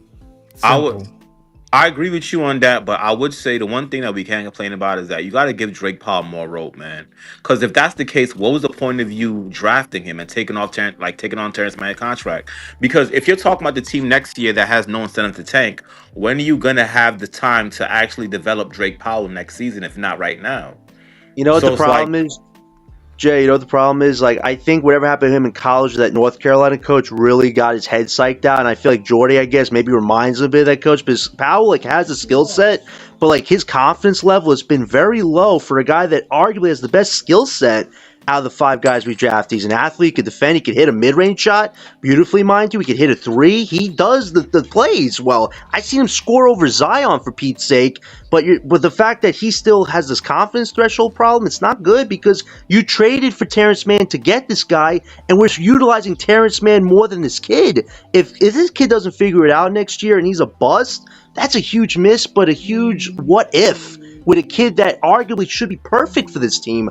I'm shocked because I believe in this kid, And the fact that Luka Doncic had a defensive stop on this kid last night, I couldn't believe what I saw with that. I'm like, Powell, you're letting Luka play zero defense stop you? I'm very disappointed that Powell still has his mental block right now. The thing is, bro, like, if you noticed this entire season, whatever rookie showed some type of promise and had some type of game, the very next game they were benched. It doesn't matter who it was. Drake, I seen Danny Wolf go off on got Giannis. benched the next day. Minot got benched right after that Knick game that he went off in. Anybody that went off the very next game, they got benched. That's been happening all year. So the Nets front office are sticking to the plan that everybody wanted them to stick to. Yo, we are trying to lose. We know how to lose. And we're going to get everybody's hopes up to make sure that we do lose at the end. Compete from 3 quarters. Tank the 4th. Simple. So, but Leaf, if we're trying to lose, why are we playing Zaire, Claxton, and Noah tomorrow? Because exactly how I said. First quarter, second quarter, third quarter. That's when Zaire and Claxton and all of them was going to play. Just like last night. They're going to come out. Fourth quarter, they do not play no minutes. No, But Leaf, they don't have to play, period. They got the minutes in. Right. Like, the time to rest them now. Bring up G League crew at this point. You can't make it, bro. We already bought up enough G Leaguers. You can't make it too obvious because there's 2 other teams that's tanking their asses off. And But Leaf, Silver doesn't care at this point. He said it doesn't matter. Look. Why are we caring about that? We caring about it because we trying to tank. We trying to not make it as obvious as the Kings and the Pacers and the Wizards that we're just tanking. Like, all right, boom, we just throwing a whole. But Leaf, there's only 6 games or so left. Like at this point, it's just rest all the guys that help you win. You listen. You absolutely right. But correct me if I'm wrong. We already had games where we lost by 50 and 60 points. This year, yeah, but Leaf, we're about to face the Pacers, the Wizards, and the Kings. These are teams you don't want to screw around with because you're playing Claxton Zaire to the 4th quarter and you have a 10-point lead in those scenarios. You're only playing them from 20 minutes. It doesn't matter. That's still too much, though. Like that's exactly, enough. Like, yeah, it's not too much because we played them early in the season, bro. And there's a game on my page where they beat us with Peter and Potter in their lineup. Micah Potter had 19 and 12. And they beat us with that lineup. So like you can't say it's not impossible for us to play them dudes for 20 minutes and still lose the game. It's not. All right, Lee, let me ask you this. Let me ask you this. So we got a game against the Kings coming up. We got a game against the Wizards and the Pacers. You see us going 0-3 against those teams? Yes. Okay. Yes, I do. Okay. Because we already lost to the King. We already lost to the Kings, bro. We played them tooth and nail the other night and we lost. Remember, Malik Monk had 32 off the bench. I hope so. I hope you're right. You can't get no worse than the Kings, but then maybe the Pacers. Yeah, maybe the Pacers. Yeah, and the Pacers still got Siakam playing a minute. So Leaf, we got to do whatever we can to stay at 2, man. If we go down to 3, you could stay at this. You could stay in top 4 somehow. You could go all the way down to 7 and draft 1 spot higher than the previous year, which I think we all admit that's a huge failure. I'll be honest with you. Listen. This is what I want. I want us to go down to 1, so I can show you that the NBA still don't give a shit about us. The only way we can do that is if the Pacers beat the Bulls this Wednesday. The last weak team the Pacers have besides us are the Bulls. If they can't beat the Bulls and they purposely lose to the Bulls, they just have guards right now, they shouldn't get a top pick whatsoever this year. Because their roster, as bad as they're making it, should be better than that team. And we should be tied. I get what you're saying, but I want us to be bottom of the league so I can show everybody that's been thinking that we're going to get this astronomical pick and then we're going to just run to the play-in. I'm gonna show y'all that the NBA don't give a shit about us. They don't. But we're locked in top 5 at the end. I don't care what the NBA thinks. I want the highest potential odd possible. I at least want to know if they're throwing those lottery balls, our name is one of the first names that get that evaluation to see if we can hit on the jackpot here. Then be down at 7 or 8. So basically, listen. I'm gonna just throw this right in the pot right now, bro. Like, so basically, if we finish bottom of the league, and the NBA gives us this, the NBA still says, F it, we're giving them number 6 pick, man. Would you believe me now? We are not getting That's the 6th pick. that's If you're the bottom impossible. record, you're getting top How is 5, that You're getting bro. top impossible? five. It's their draft. They can do whatever Oh, the hell they No, they want. can't do no, that. they can They What do you leave. mean they can't do can't Come do that. that? on. Yes, they can. There's a ranking system here with the old rules. At 1, it's 5. At 2, it's 6. At 3, it's 7. And 4, it's 8. After that, it's where you're at, No, most of the time. no. So, are you happy with the 5th pick? I don't think it's gonna be the 5th pick 2 years in a row. I think if the Nets finish with the worst record in the NBA, they're gonna get the 3rd or the 4th pick, and that's all you need to do. Just control that part. That's it. I think we getting a 6 pick no matter what. Okay. With the worst odds? Yes, with the You yeah. can't Oh get my 6 with the gosh, worst please, odds. That's please. impossible. Oh my gosh, I can't. So what Y'all you're keep doing saying it. is Y'all keep doing this odd shit. If y'all believe in odds so much, why y'all ain't down the street playing lottery numbers? Leaf, last Listen. thing you said was Ace or bust for 5 weeks, man, before your That has whole nothing, thing got cashed. bro. Hold up, yeah, and that's when the NBA fooled me, bro. Like, listen, this has nothing. Last year don't have nothing to do with what I'm saying right now. If y'all believe in odds so much, why ain't y'all down the street going playing lottery numbers? I did play lottery. Exactly. I'm gonna see it. I'm gonna look at this. What are the At the end of the day, we gotta stay where we're at. If we're at 3, that could be potentially worst case scenario because it gives the NBA an excuse to drop our pick as opposed to keep it where it's at. If you're 2, I can go no lower than 6, which is 2 spots higher than it was the previous year. But if we're at worst record and it's 5, I have the layout of the land. I could draft Wagler, Acuff, Amont. At least I have a complete control of that scenario. That would be the Wait. best outcome of a worst outcome for the Brooklyn Nets. It's our full decision on that. Not anybody else is picking from that litter first except us. Or maybe that pick drops from 5 down to top 4 like Noel said. Like last year it went to 5, but maybe it goes down to 3 at the very worst, which is still a good scenario. It's a possibility. And I'm gonna bring- I just want Nate to get it so we figure out our fate.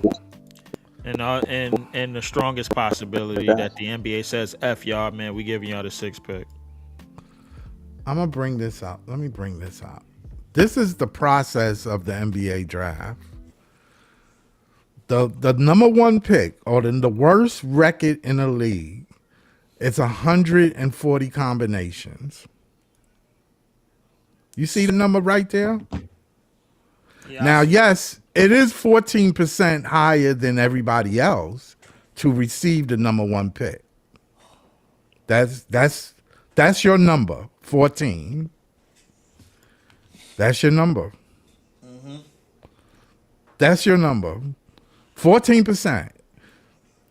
The top 3 is 14% of getting that chance. It's still 140 combinations. Yes, the lower you go, or I should say the higher you go in this draft order, the lower your combination is. So you have the highest combination at number 1, but so is number 2. So is number 3. That's why I say you don't have to be the worst. That's the only reason why I say that. Some people say that you need to be the worst record in the league. Does not improve you past 3. The third pick fits in that same category as number 1. Scott, I'm here to tell you that none of that shit matters. The NBA got who they want, man. To have I know it's a little, but what I'm saying is that's what I see. I don't know. Am I wrong? No, you're not wrong. It's just the thing that the NBA doesn't really cares, bro, if people think this shit is rigged or not.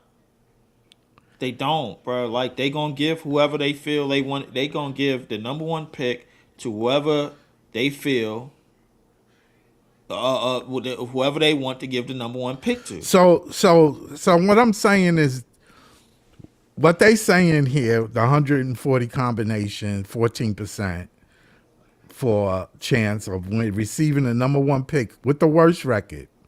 The second worst record gets the same chance, and at 14%, just like the first. Can y'all hear me?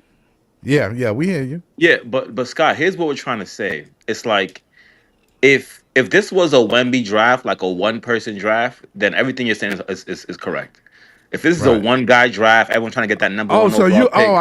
I get you now. I get you now. What you Yeah, The like saying draft, is the just draft, you the just draft saying. lottery is a case to case, is a year to year basis. I know Bro. what he's Like saying. I know what you're saying. I'm yeah, sorry. they I basically got you, with a Jay. draft, with a What you draft this saying? Yeah, with a what Jay is draft this saying top is heavy. Yeah, yeah, I know exactly what Jay is saying. With a yeah. draft this It top doesn't heavy, matter bro. if it's 1 or 3 Yeah, or the 4. odds It's don't just really matter anymore, bro. right, Like right. it's all Okay, about how they're gonna do right by these players. Because the one thing people gotta understand is that these players have representation while they're in college. They got NIL deals and they got agents that are calling the NBA up and telling them where they don't want to go, and the Nets is right. on that list.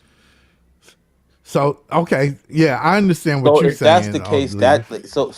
so if everything Leaf just said is true, that should give the Nets more incentive to do whatever they can control to get as low as they can get in the draft, Yeah, which is I getting the understand what worst you're saying, record. Jay.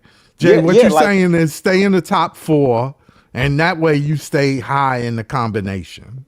yeah, but I'm not even saying stay top four. You have to get the number one because you have Well, to get the worst. Because if you get the worst, your floor is five. Yo, either way, so but you can't. That's not. It's a lottery. Then but let me tell you why it's This is the important. part I'm saying that it's a lottery But let me because tell you, we watch teams get combination 60, eighth worst record in the league. They went into the play-in and got the number 1 pick. We but that's watched still that. by chance. No, it Nah, we happened watched more it than happen once. 2 years in a row. We It watched No, it happened more what happen than two years once. in a row. we got six Atlanta, last Atlanta year. was in the And Atlanta was in the play-in 2 years and ago. They got the number and one we pick. watched Dallas was the in the play-in second last year. They got the number yeah, one pick. and we watched the second pick go to a team that We was watched the in the second pick play-in. go to a team that was in the play-in, bro. That was about to be in the play-in. They sat Wemby for like the last 15 games, and they got awarded the number 2 pick, and now they Right. are top. Now they're number 2 in the Western Conference. They were a People cannot 500 tell me. team. They were a 500 team. They were a 500 team in the NBA. Belief, you're just contradicting yourself now. You're contradicting your own No, statement it's because you not a just it's not. I'm because not you just said contradicting that the myself, but league is because not giving the Nets anything. So why we take a chance in getting that top three pick if we're the fifth or the sixth? If we finish like Okay. fifth or sixth worst record, you just said with your own mouth that the league is not giving the Nets anything. What we did in the past, whatever. So while we take that chance, let's just do what we can control. Right. I understand right, what you're saying, Jay. the reason why we're doing this is because a lot of people in that front office and a lot of people upstairs thinking the way that the same way that a lot of our fan base is thinking, bro. Yo, we already tanked this bad. We might as well try to get all the way at the The bottom of best, the league and right, just tank out right. Just and get get the the best best, and right. get the best odds possible. There's nowhere else to really go. I understand that. But what I'm trying to explain to everybody else is the reason why the NBA is bringing up these anti-tanking rules all of a something out of nowhere is because the top 4 prospects that are in this draft do not want to come to the Nets. It's basically written, bro. They can't fool me. They cannot. The Nets, bro. The NBA can't fool me. And on top of that, even if and you know what, I entertain everybody today. Even if we do get the top pick, there's no telling, bro, if Sean Marks is gonna screw this shit up anyway. Cause we don't do good with bro. What draft pick have we groomed from beginning to end? Brooke Lopez? Like, I come mean, on, bro. Like, we got to get real, bro. but all that not wanting to go here. We just saw Ace Bailey not want to go to Utah, and now he's in Utah looking good. Carmelo Anthony said himself he didn't want to go to Denver when he was first in like, but he went to Denver and he had it like so. All that the players don't want to go there. Once they get here and they get paid, it's a whole different story. All I'm saying is this: this draft, it's a 4-player draft right now. It's 1, 2, 3, and 4. If you finish with the fifth, like if you get that fifth pick, you can now like you have a better bargaining chip by bargaining a team in the top four and say, hey, I'll give you the fifth pick, give me the fourth, give me the third. Like if you have the sixth, seventh, or eighth, that it becomes more difficult, damn near impossible to trade into the top four. All I'm Yeah, saying is that if you have the yeah, fifth pick, you have more ammo to trade into the top four because it's a top four draft, especially for the Nets. yeah, We drafted like 3 point guards last season, like last year. We don't need another point guard. It's a 4 player draft for the Nets in the top of the draft. We have to do whatever we can to get in that four. If you finish with the worst overall record, the worst you get is fifth. And let's say God forbid you do get the fifth pick, you can bargain with someone. Now, like it's a conversation because they're just moving down one spot. yeah. But we are exactly in the right spot right now.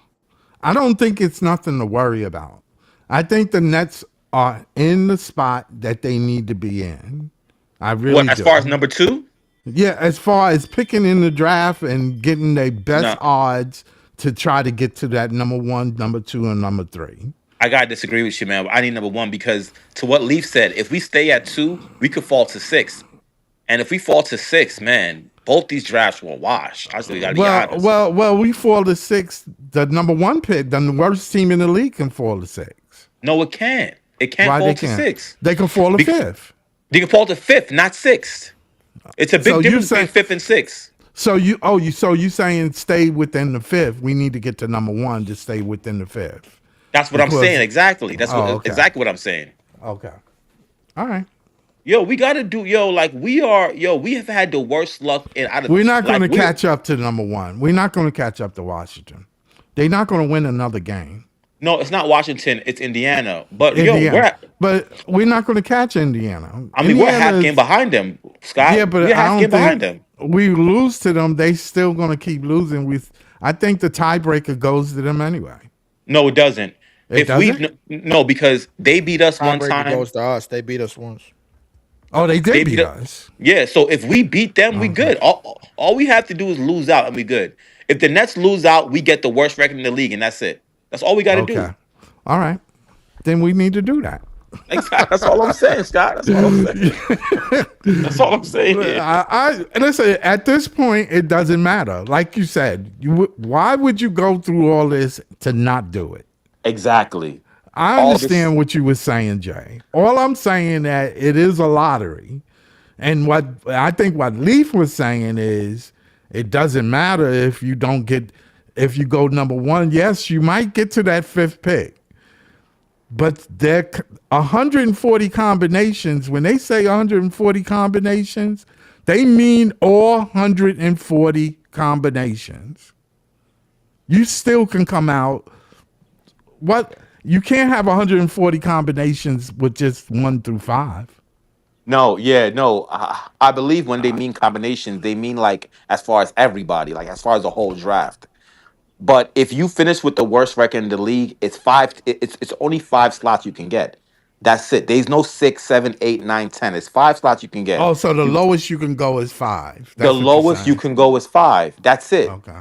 There's Oh, no then they such like automatically push you to 5. automatically. Okay. All If right. you finish with the worst overall record in the I league, get you. you can't finish no lower than five. That's it. It's one through That's that. five. Yeah, that's what they tell you. You Okay. can't finish no Okay. lower than 5. That's what they Okay. say. But I'm of the contingency, bro. Like even when it comes to the Nets, I don't give a shit about none of the 29 teams. When it comes to the Nets, I don't give it. I'm of the contingency that the NBA don't give a shit where we fall. They are giving us the 6th pick, no matter what. That's my last statement on this, bro. I'm washing my hands with this, bro. I'm over the NBA trying to do favors for us and look out for us. No, we got to make something shake on our own. I don't know, If the man. Nets finish with the worst overall record and they get the 6th pick, the Nets can actually sue the NBA and win. So Okay. Well, what's Yeah, what's no, the suit? if it's in the rules, it's in the rules. What I mean, but what's the suit? What they gonna go like tell them? Oh, yo, they forge the direction. Well, I don't even know what the suit would be if they did do that. no, I because mean, under the CBA, under this new rules of the draft, in like amongst the laws in the NBA, if the team with the worst record cannot finish lower than five, I mean, Oh cannot yeah, pick lower than five. I've That's seen. just like I think I've seen that chart. Let me see if I can Okay, bring that fine. chart up.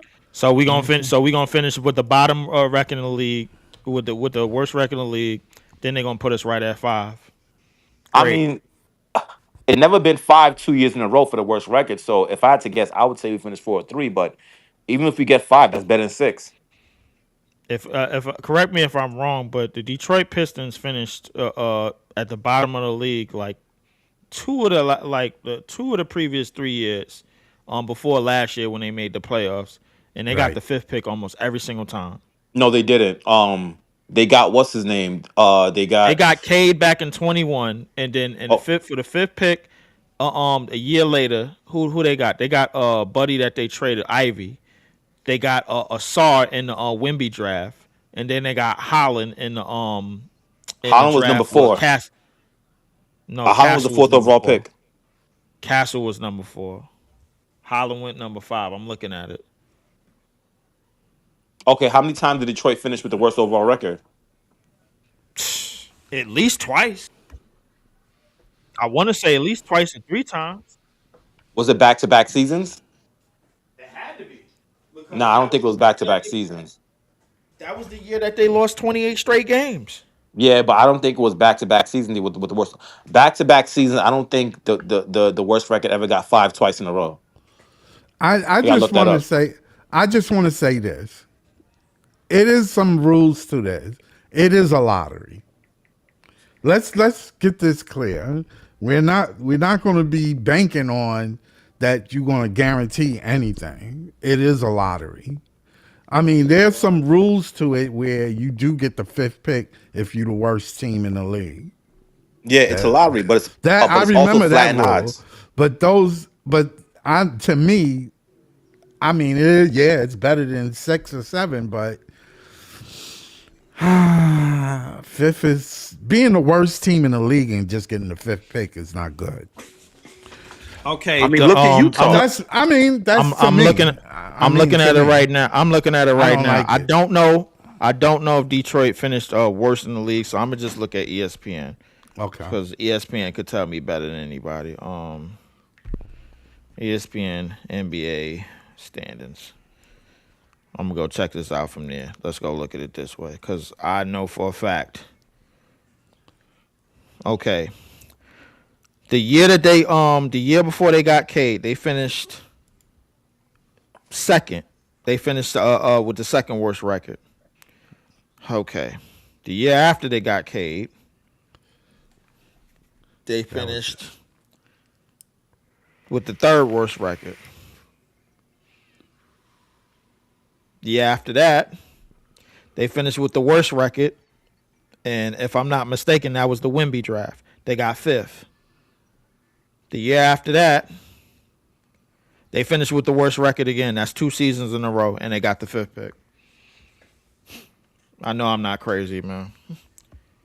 I They gotta got look the that up. 5th pick. So you're saying that the Pistons finished with the worst record With the 2 years worst in a row? record 2 years in a row, and they were They got the awarded 5th pick. the 5th pick Twice? twice. I gotta look that up. Hold on. Yeah, I'm just saying it's a lottery. That's all. It's tough, man. Yo, listen, it's tough. It's tough, man. You could do everything right and still get shafted. So it's not like it's impossible. And the 5th pick don't necessarily mean it's bad because they did get their man in the 5th pick. Who was they man in the 5th pick? They got Cade. They got No, Cade in one of those. they got 5th Cade picks. at number 1 and Now, K was Oh, number oh, one.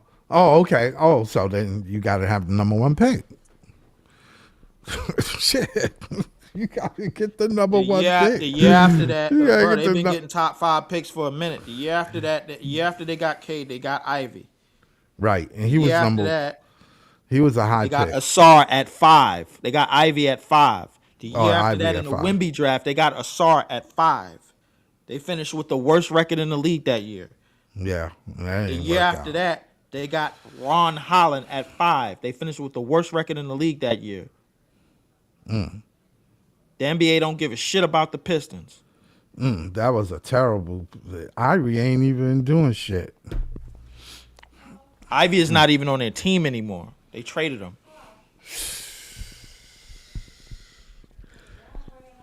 I get what Jay is saying. You need the number one pick. You need high picks, man. You need the top in this draft. I would say you need to even give yourself a chance. Top 3. I really say that. I 4 maybe, but 5th and 6th. That's an insult. To me, that's Keaton Wagler. Hold up. Keaton Wagler. Keaton Wagler scores 25 points as 3-seed Illinois beats 9-seed Iowa 71-59 for the first Final Four appearance since 2005. The boy balling out, huh? Yeah. If I'm not mistaken, that was 2005. They had Darren Williams. That shit is crazy, man. Yeah. But even if you look at the draft, so the Pistons finished with the 2 back-to-back years with the worst record, right? Yeah. Yep. Look at the players in the top 10. All the both the players the Pistons got would have fifth. Those fifth picks are better than 6, 7, 8, 9, 10. Both those years. So it's like I highly doubt that. I mean, look at it right now. I'm looking at it right now. Ron Holland is not better than Zach Edey. Yes, he is. I mean, I don't know No, about he's all not. that. I don't know about He's all that. definitely not better than Donovan Clingan. He's definitely What? not better. I don't know about all Dillon. that, bro. I don't know Ron about all Holland. that. I don't Ron think. Holland is not even in a rotation like that, bro. Like if you really Asar Thompson, bro. Like I give you Asar Thompson, but Asar between him and Anthony Black is questionable. But I don't think it's even Ron Holland. The difference. I don't think he even has that. Casey Wallace was picked top 10 too. In I that mean, if you Wemby put draft. yeah, I mean, if you put Ron Holland in Memphis, he's balling. It's a different situation in Detroit compared to Memphis. I'm just saying, you got to go listen, you got to just pick the highest you can pick. That's it. That's all you got to worry about. Pick the highest you can pick, and that's it. I think that's bullshit. I think we need a particular player, bro. Like a lot of people don't understand that the NBA draft is low key. It's not just best player available. It's fit as well. It's best fit and best player available, bro. Like the Memphis Grizzlies gave up Steven Adams and then tanked and then got Zach Edey in return, and then went right back to the playoffs. And then they fired their coach, and now they rebuilding again because they gave up Triple J, they gave up Bane, they gave up Dillon, and now they about to give up John Morant. Now they get to rebuild with Zach Edey and Cedric Howard. So they really didn't be honest with you, bro. Like a lot of these things, bro, like these drafts, the way that they're shaping out in terms of placement, it's been coming down to 3 things: placement, fit, and best player available. That's what it's really, really coming down to: is placement, fit, and best player available. Because guess what? A lot of these teams, a lot of the talent pool in the NBA, in terms of where you are on your respected team, it depends on where you're gonna play. If they don't have a center in your way and you draft a center, then that center that just got drafted is gonna get a lot of minutes. If they don't have a shooter but that's better than you and you get drafted, you're gonna be the shooter that's in their lineup. Who was the best shooter on the Charlotte Hornets before Con Canepu showed up? Yeah, Con Canepa is really doing a lot of work over there, boy. I ain't gonna lie. I mean, we talking about somebody that's literally saving a franchise. Yeah, you got the baby. You got the baby on in courtside, bro. Courtside, acting like it's his house. Get this nigga up, get this little nigga out of here. The baby wilding out. Get out of here. No, but I understand what Jay is saying. It would be beneficial for the Nets to finish with the worst record. Let's just put it that way. Yeah, so they need to lose all the way out. It'd be beneficial in all of our minds, and even in the Nets front office minds, it'd be beneficial to at least then they could say if what Leaf is saying comes to fruition, then we know for sure that it we doesn't know for matter. sure that this shit is that this It shit don't doesn't matter. matter. It shit Exactly. don't matter. Exactly. Exactly. Then Yeah, like yeah. then you're not gonna hear these fans. But that's what I've been saying the entire time. I'm Yeah, hoping no, I that get we it. get the number that we finish bottom in the league, so I can show everybody that the That doesn't NBA matter. don't give a shit about where we are. I don't know nothing about the other 29 teams. I could tell you about them later. But last time I checked, this is a Nets podcast, so I got to tell you what the Nets did to piss the NBA off.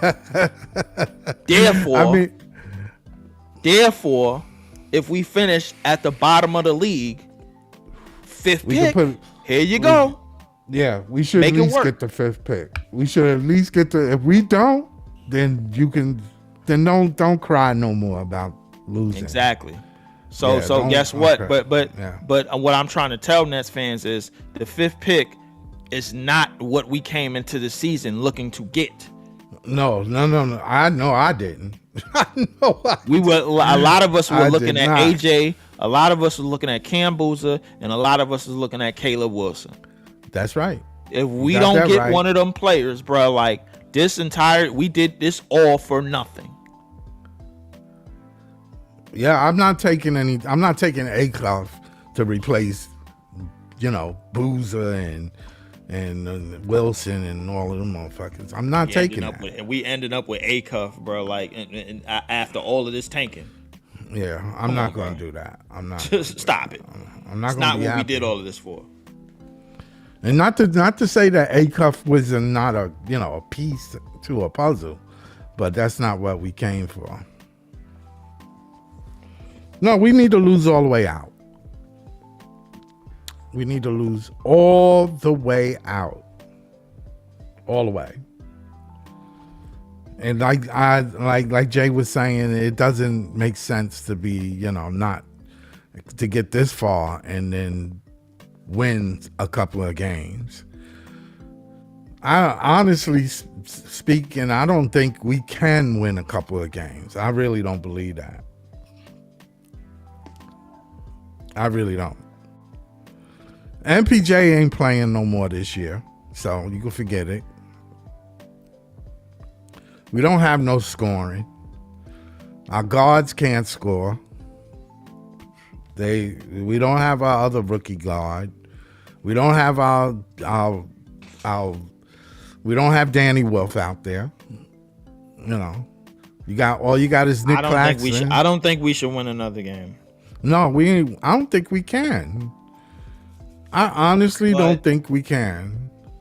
I just go over the rest of the schedule. That way, it won't be no confusion, and everybody will know exactly what we supposed to do or where we supposed to be. So, What's the schedule? Sacramento, Charlotte, Atlanta, Washington, Milwaukee, Indiana, Milwaukee, Toronto. Indiana. Well, we should be in first place. We lose that game. It's possible. All you got to do is put Saraf out there in the fourth quarter. That's all you gotta do. It's very simple. Put him at point guard and Nolan and let it happen. It's going to happen organically.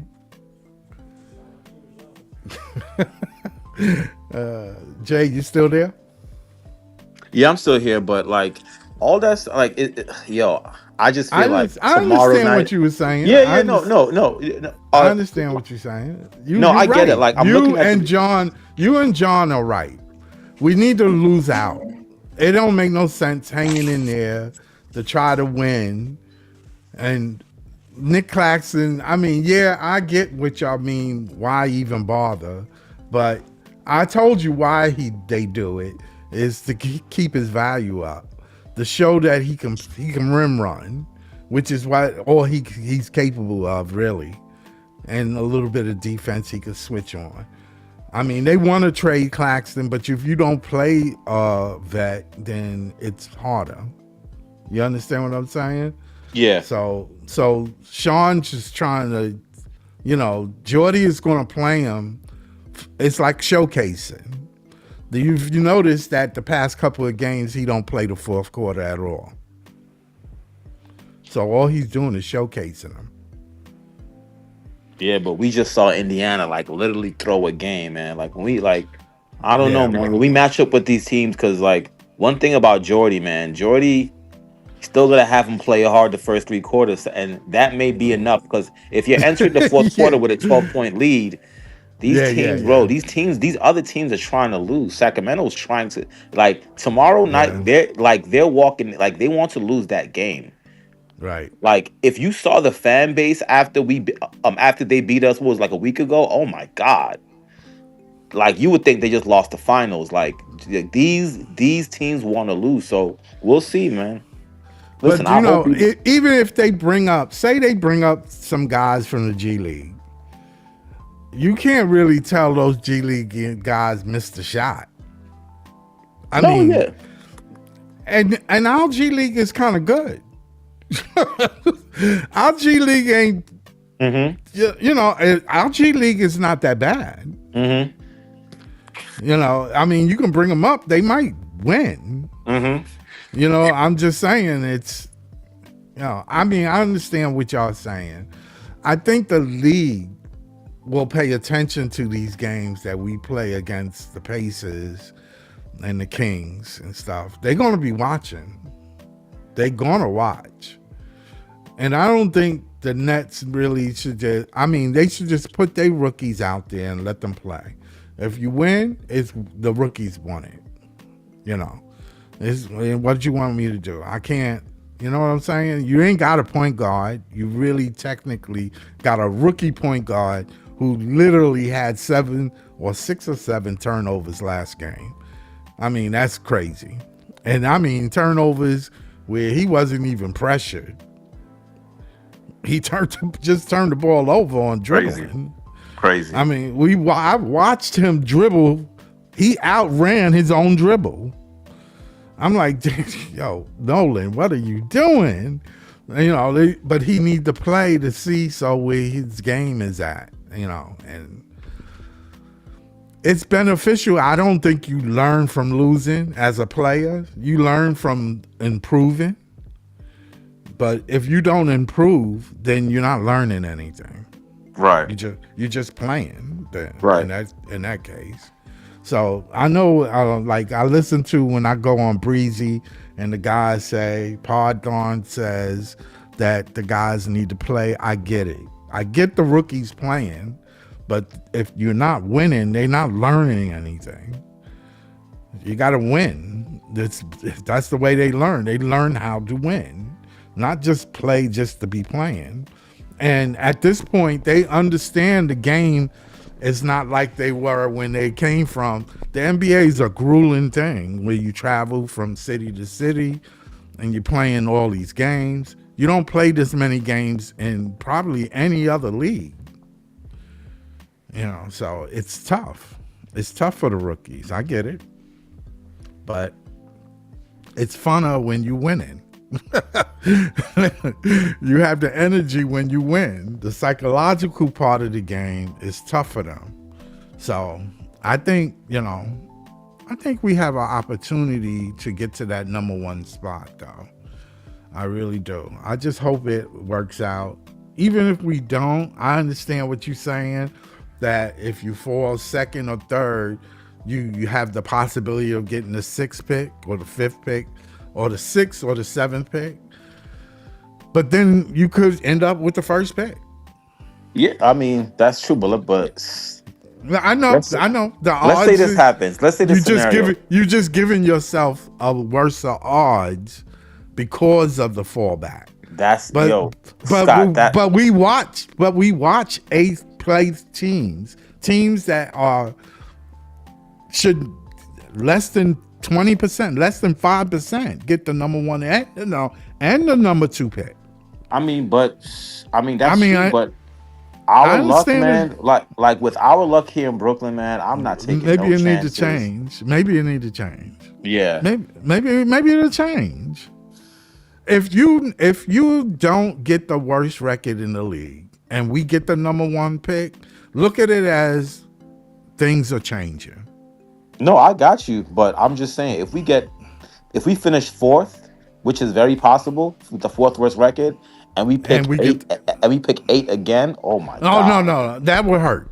But what I'm saying, if we finish fourth and get the number one pick, would you say that I'll change? The winds have changed. You understand what I'm saying? Listen, You if have that happens, that'll then be the you biggest thing to ever happen in Brooklyn Nets history. So, right, of course, everyone will be happy. But and it might bring us luck because that, you need luck in the NBA. You need it. You need it. all right, Nobody wins titles without any luck. There's always luck involved. Trust absolutely. me. Yeah. Yeah. I don't think OKC would have beat Indiana last year if Halliburton didn't get hurt. Right, I right. honestly believe that Halliburton was the problem they couldn't solve. Yeah, I believe so too.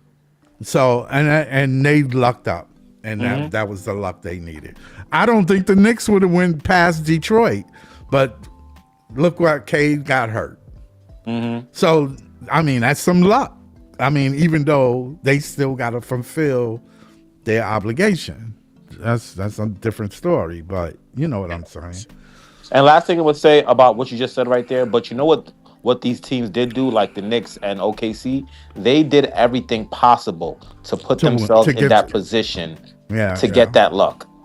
Yeah, no, you're right. You gotta fulfill your thing, and that's where I have a problem. That's where my problem comes in, because my problem is I don't trust Sean. Right, me neither. So it's not the players that I don't trust. It's Sean Marks. I hate to tell you that, but you need leadership from the top. You know, your GM got to be all in and have a direction. Right. And if you look at those two teams, Leon Rose for the Knicks went all in. He did whatever it took to get to where he got to right now. He put all his chips in. He made sure to get Mikal Bridges out of Brooklyn. I know Sean Marks loved the idea, but Leon Rose felt it was imperative that he has a wing that can play defense because he had a short guard. He made sure to get his people to take pay cuts, now which is unheard of. But I figured that he found the way to get around it because he hired his family member. You see what I'm saying? Absolutely. So I mean, Yeah, do what you gotta do, man. You gotta get it done. Sean Marks to me doesn't do that. He doesn't. You gotta want to come, and you gotta come. He'll pay you what you ask, but he doesn't know how to finagle around the system. I think he finally figured that out this year with this draft because it hurt him when he had the 8th pick. He wanted a better pick than the 8th pick. He thought that he should have had a higher pick than Philly. Right. Which he didn't. Philly got the 3rd pick. That hurt him when he got 8. I know it did because we all felt that, we should have got at least the 4th or the 5th pick, the lowest, But that didn't happen. I think that he realized that now I'll do whatever it takes to get his low, and it's hurting him to even be on. I think we have the highest losing streak right now. I think, because the Pacers won a game a couple of days ago. So I think we have the highest losing streak in the league right now. So we're going to try to lose all the way out. So, it is what it is at this point. Absolutely. And that's the thing about this team. We got to burn ourselves first before we learn. Because if we just did this exact same thing last year, we'll have Ace Bailey or VJ Edgecombe in our roster right now. So, but knowing this team, they got to burn first. Then they learn how not to get burned. Right. Exactly. So, you all right there, Leaf? Yeah, I'm all right, man. I just had to drive her We go play Mexican bingo with her sister, man. That's all. Um, What is Mexico she bingo? Mexican bingo. I think that's when they it's I ain't gonna lie. I played that shit one time. I don't even get it, man. Like they say a whole Oh, bunch of okay. shit in Spanish. They say the cards in Spanish, and then you put the coins on them, and then you match. Oh, Then you get okay. bingo until you get a certain type of bingo or some shit like that. But yeah, yeah, man. Listen, I don't know about nobody else, but the process in this draft is to come out with at least Cam Boozer, Kayla Caleb Wilson, or Wilson. AJ DeBonsa, bro. Like, I don't give a shit about none of these guards in this draft. No, I We don't got think enough. We got enough Oh. goddamn guards. Yeah. I'm sick of this shit, bro. Like Yeah, all, yeah. all 5 of our rookies gonna be back next year. No, nobody want them but us. Hey, Like, what are we doing with more guards? Like, the hell are we we doing? don't know. They better don't need them improve. I need to see improvement from them. That's all we really need to see, bro. Like, I ain't hear nobody say that. But we just need to see improvement from the dudes that we got and the dudes that's gonna be on this team next year. Yeah, they got to improve. They Everybody got to. everybody is just trying to go gun ho over this one player, bro, because we in the shit. It's not going gonna to change one anything. Player is It's going not to just gonna- change the Yeah. mold. No. We need these picks that we picked this year, and as Yes. much as this is why I said Sean disappoint me, is that you picked all these Europeans. They better work. That shit better work. Somebody better work. Something gotta work. It Somebody. ain't no if and buts about it. Ain't no That's a if fact, and. man. Look, man, y'all saying work. all this. Y'all saying all this. We got enough guards. If we got a chance to draft Darren Peterson with the fourth I underst- overall, third overall, I'm taking Peterson. I If we got a understand what you're chance- If we saying. draft Darren Peterson, bro, like, then Somebody's that means we gotta- gone. That means Somebody's we got to gone. flush out. That means we got to flush out at least Right. 2 out of the 3 guards that we got. Right. And then go figure out a way to replace them and go from there, bro. Like this, I'm telling you, this shit is all wishy washy, bro. Like Yeah. If we get Peterson, all I know is somebody's gone. I do know that. That we players just that's on this drafted. damn team need to improve, man. The hell with all this shit. Because this CBA is not built for you to be switching teams, man, like LeBron and them was doing back in the 2010s. It's Right. all about It's how we going to different get this now. thing to work. How we going to improve. That's what it is. I'm pretty, bruh. Nobody was saying nothing, bro. When Kay Cunningham, Jalen Duren, Isaiah Stewart was losing all them games. They was on those rosters all them years, losing all them games. They was on that roster that lost 28 games straight. You can't tell me that something can't shake. What the hell? What the hell? The 5 rookies on this team got to lose 28 straight? That's what got to happen?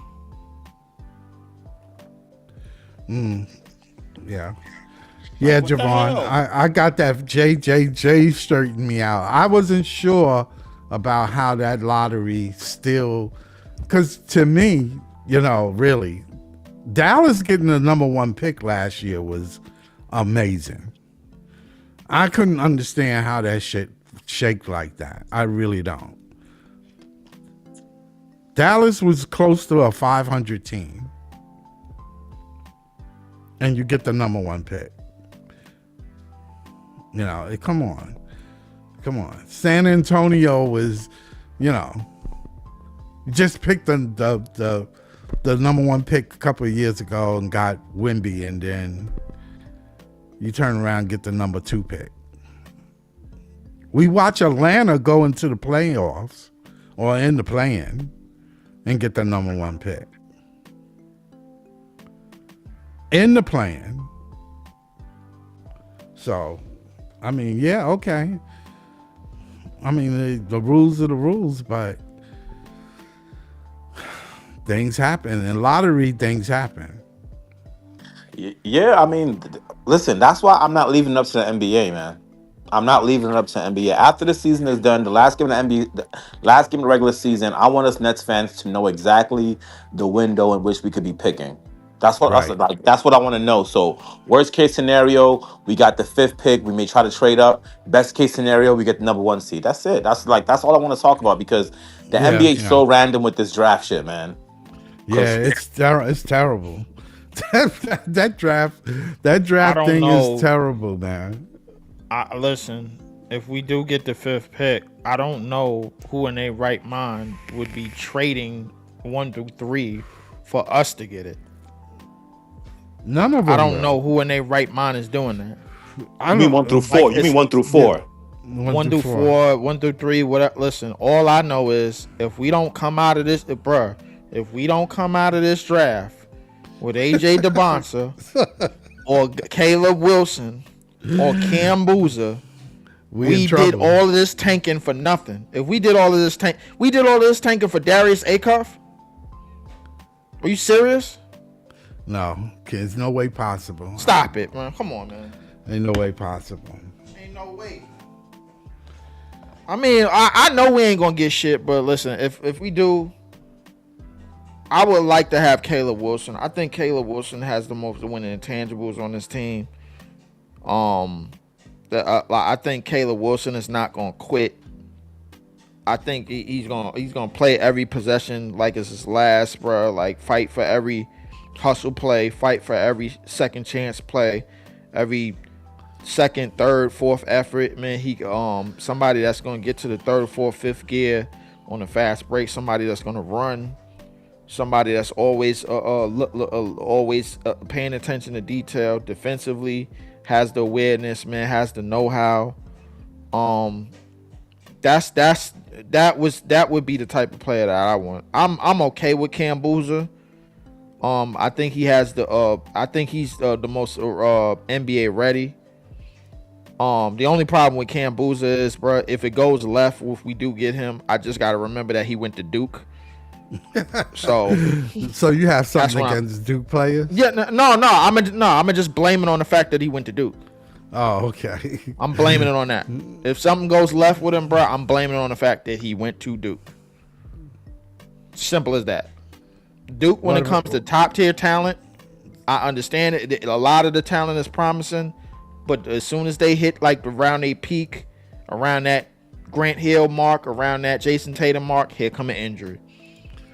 Wow. And we all know it to be true. We all got the history. We all got the history to prove it. So can't nobody say you jinxing them and this, that, and the third. No, this is all facts. History proves it.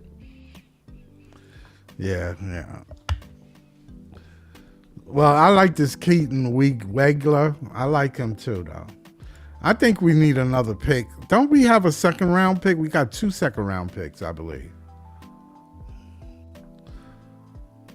Because, I mean, I know everybody is so focused. Yeah, we got our on- own second round pick, and that's another thing too. If you finish the worst record, like that's basically you getting another first round pick because you will have the 32nd. Is it the 31st pick? Yeah, So something that's like the first that. pick of second Yeah. round. Yep. Yeah, Yep. yeah. You had the first pick in the second round, right?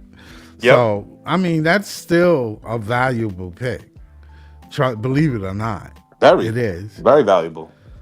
Matter of fact, Jokic came out of the second round.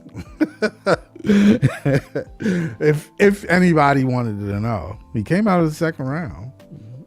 So I mean, We looking to find the next 3-time MVP in the second no, round. no, That's what I we don't doing. think. No. Come on now. No. I ain't saying that. Though. That was definitely an anomaly. But what I'm saying is, it can happen. I mean, I don't believe it'll happen with Sean Marks, if you ask me, though. If that's what you asking. Nah, that ain't gonna happen, Leaf. It ain't gonna happen. They just hire me as a scout, because I have all of Harlem in there. I have all the point guard. My point guards would be nice. But nah, they I think I'm gonna end the stream now. It's been 2.5 hours. I didn't realize it'd been that late. Definitely, man. I'm gonna get going, Yeah. man. Let me get Yeah. out of here. I'll let you. Yeah, Leaf, you want to shout your channel or you left out? He left out. All right. Well, Jay, thank you for being here. Of course, man. Appreciate the screaming, appreciate the streaming and everything and stuff like that. Appreciate all the work you do. I'm gonna Yeah. see you what the game is tomorrow. We'll see, man. Yeah, Everyone's saying yeah. Leaf saying we got this tank job, but we'll see tomorrow, man. I'll be Yeah, there. yeah. I'll probably stream some of the game. Yeah. I'm gonna stream. I come in at halftime and we'll talk a little bit. I might have a stream tomorrow. So I appreciate you. I appreciate all the people inside the chat, Ribby and Javon Ship. I had a bunch of people in there. Gylo was there. Who else was there? I appreciate all your guys, man. Like and subscribe, share if you can. See y'all later. Peace.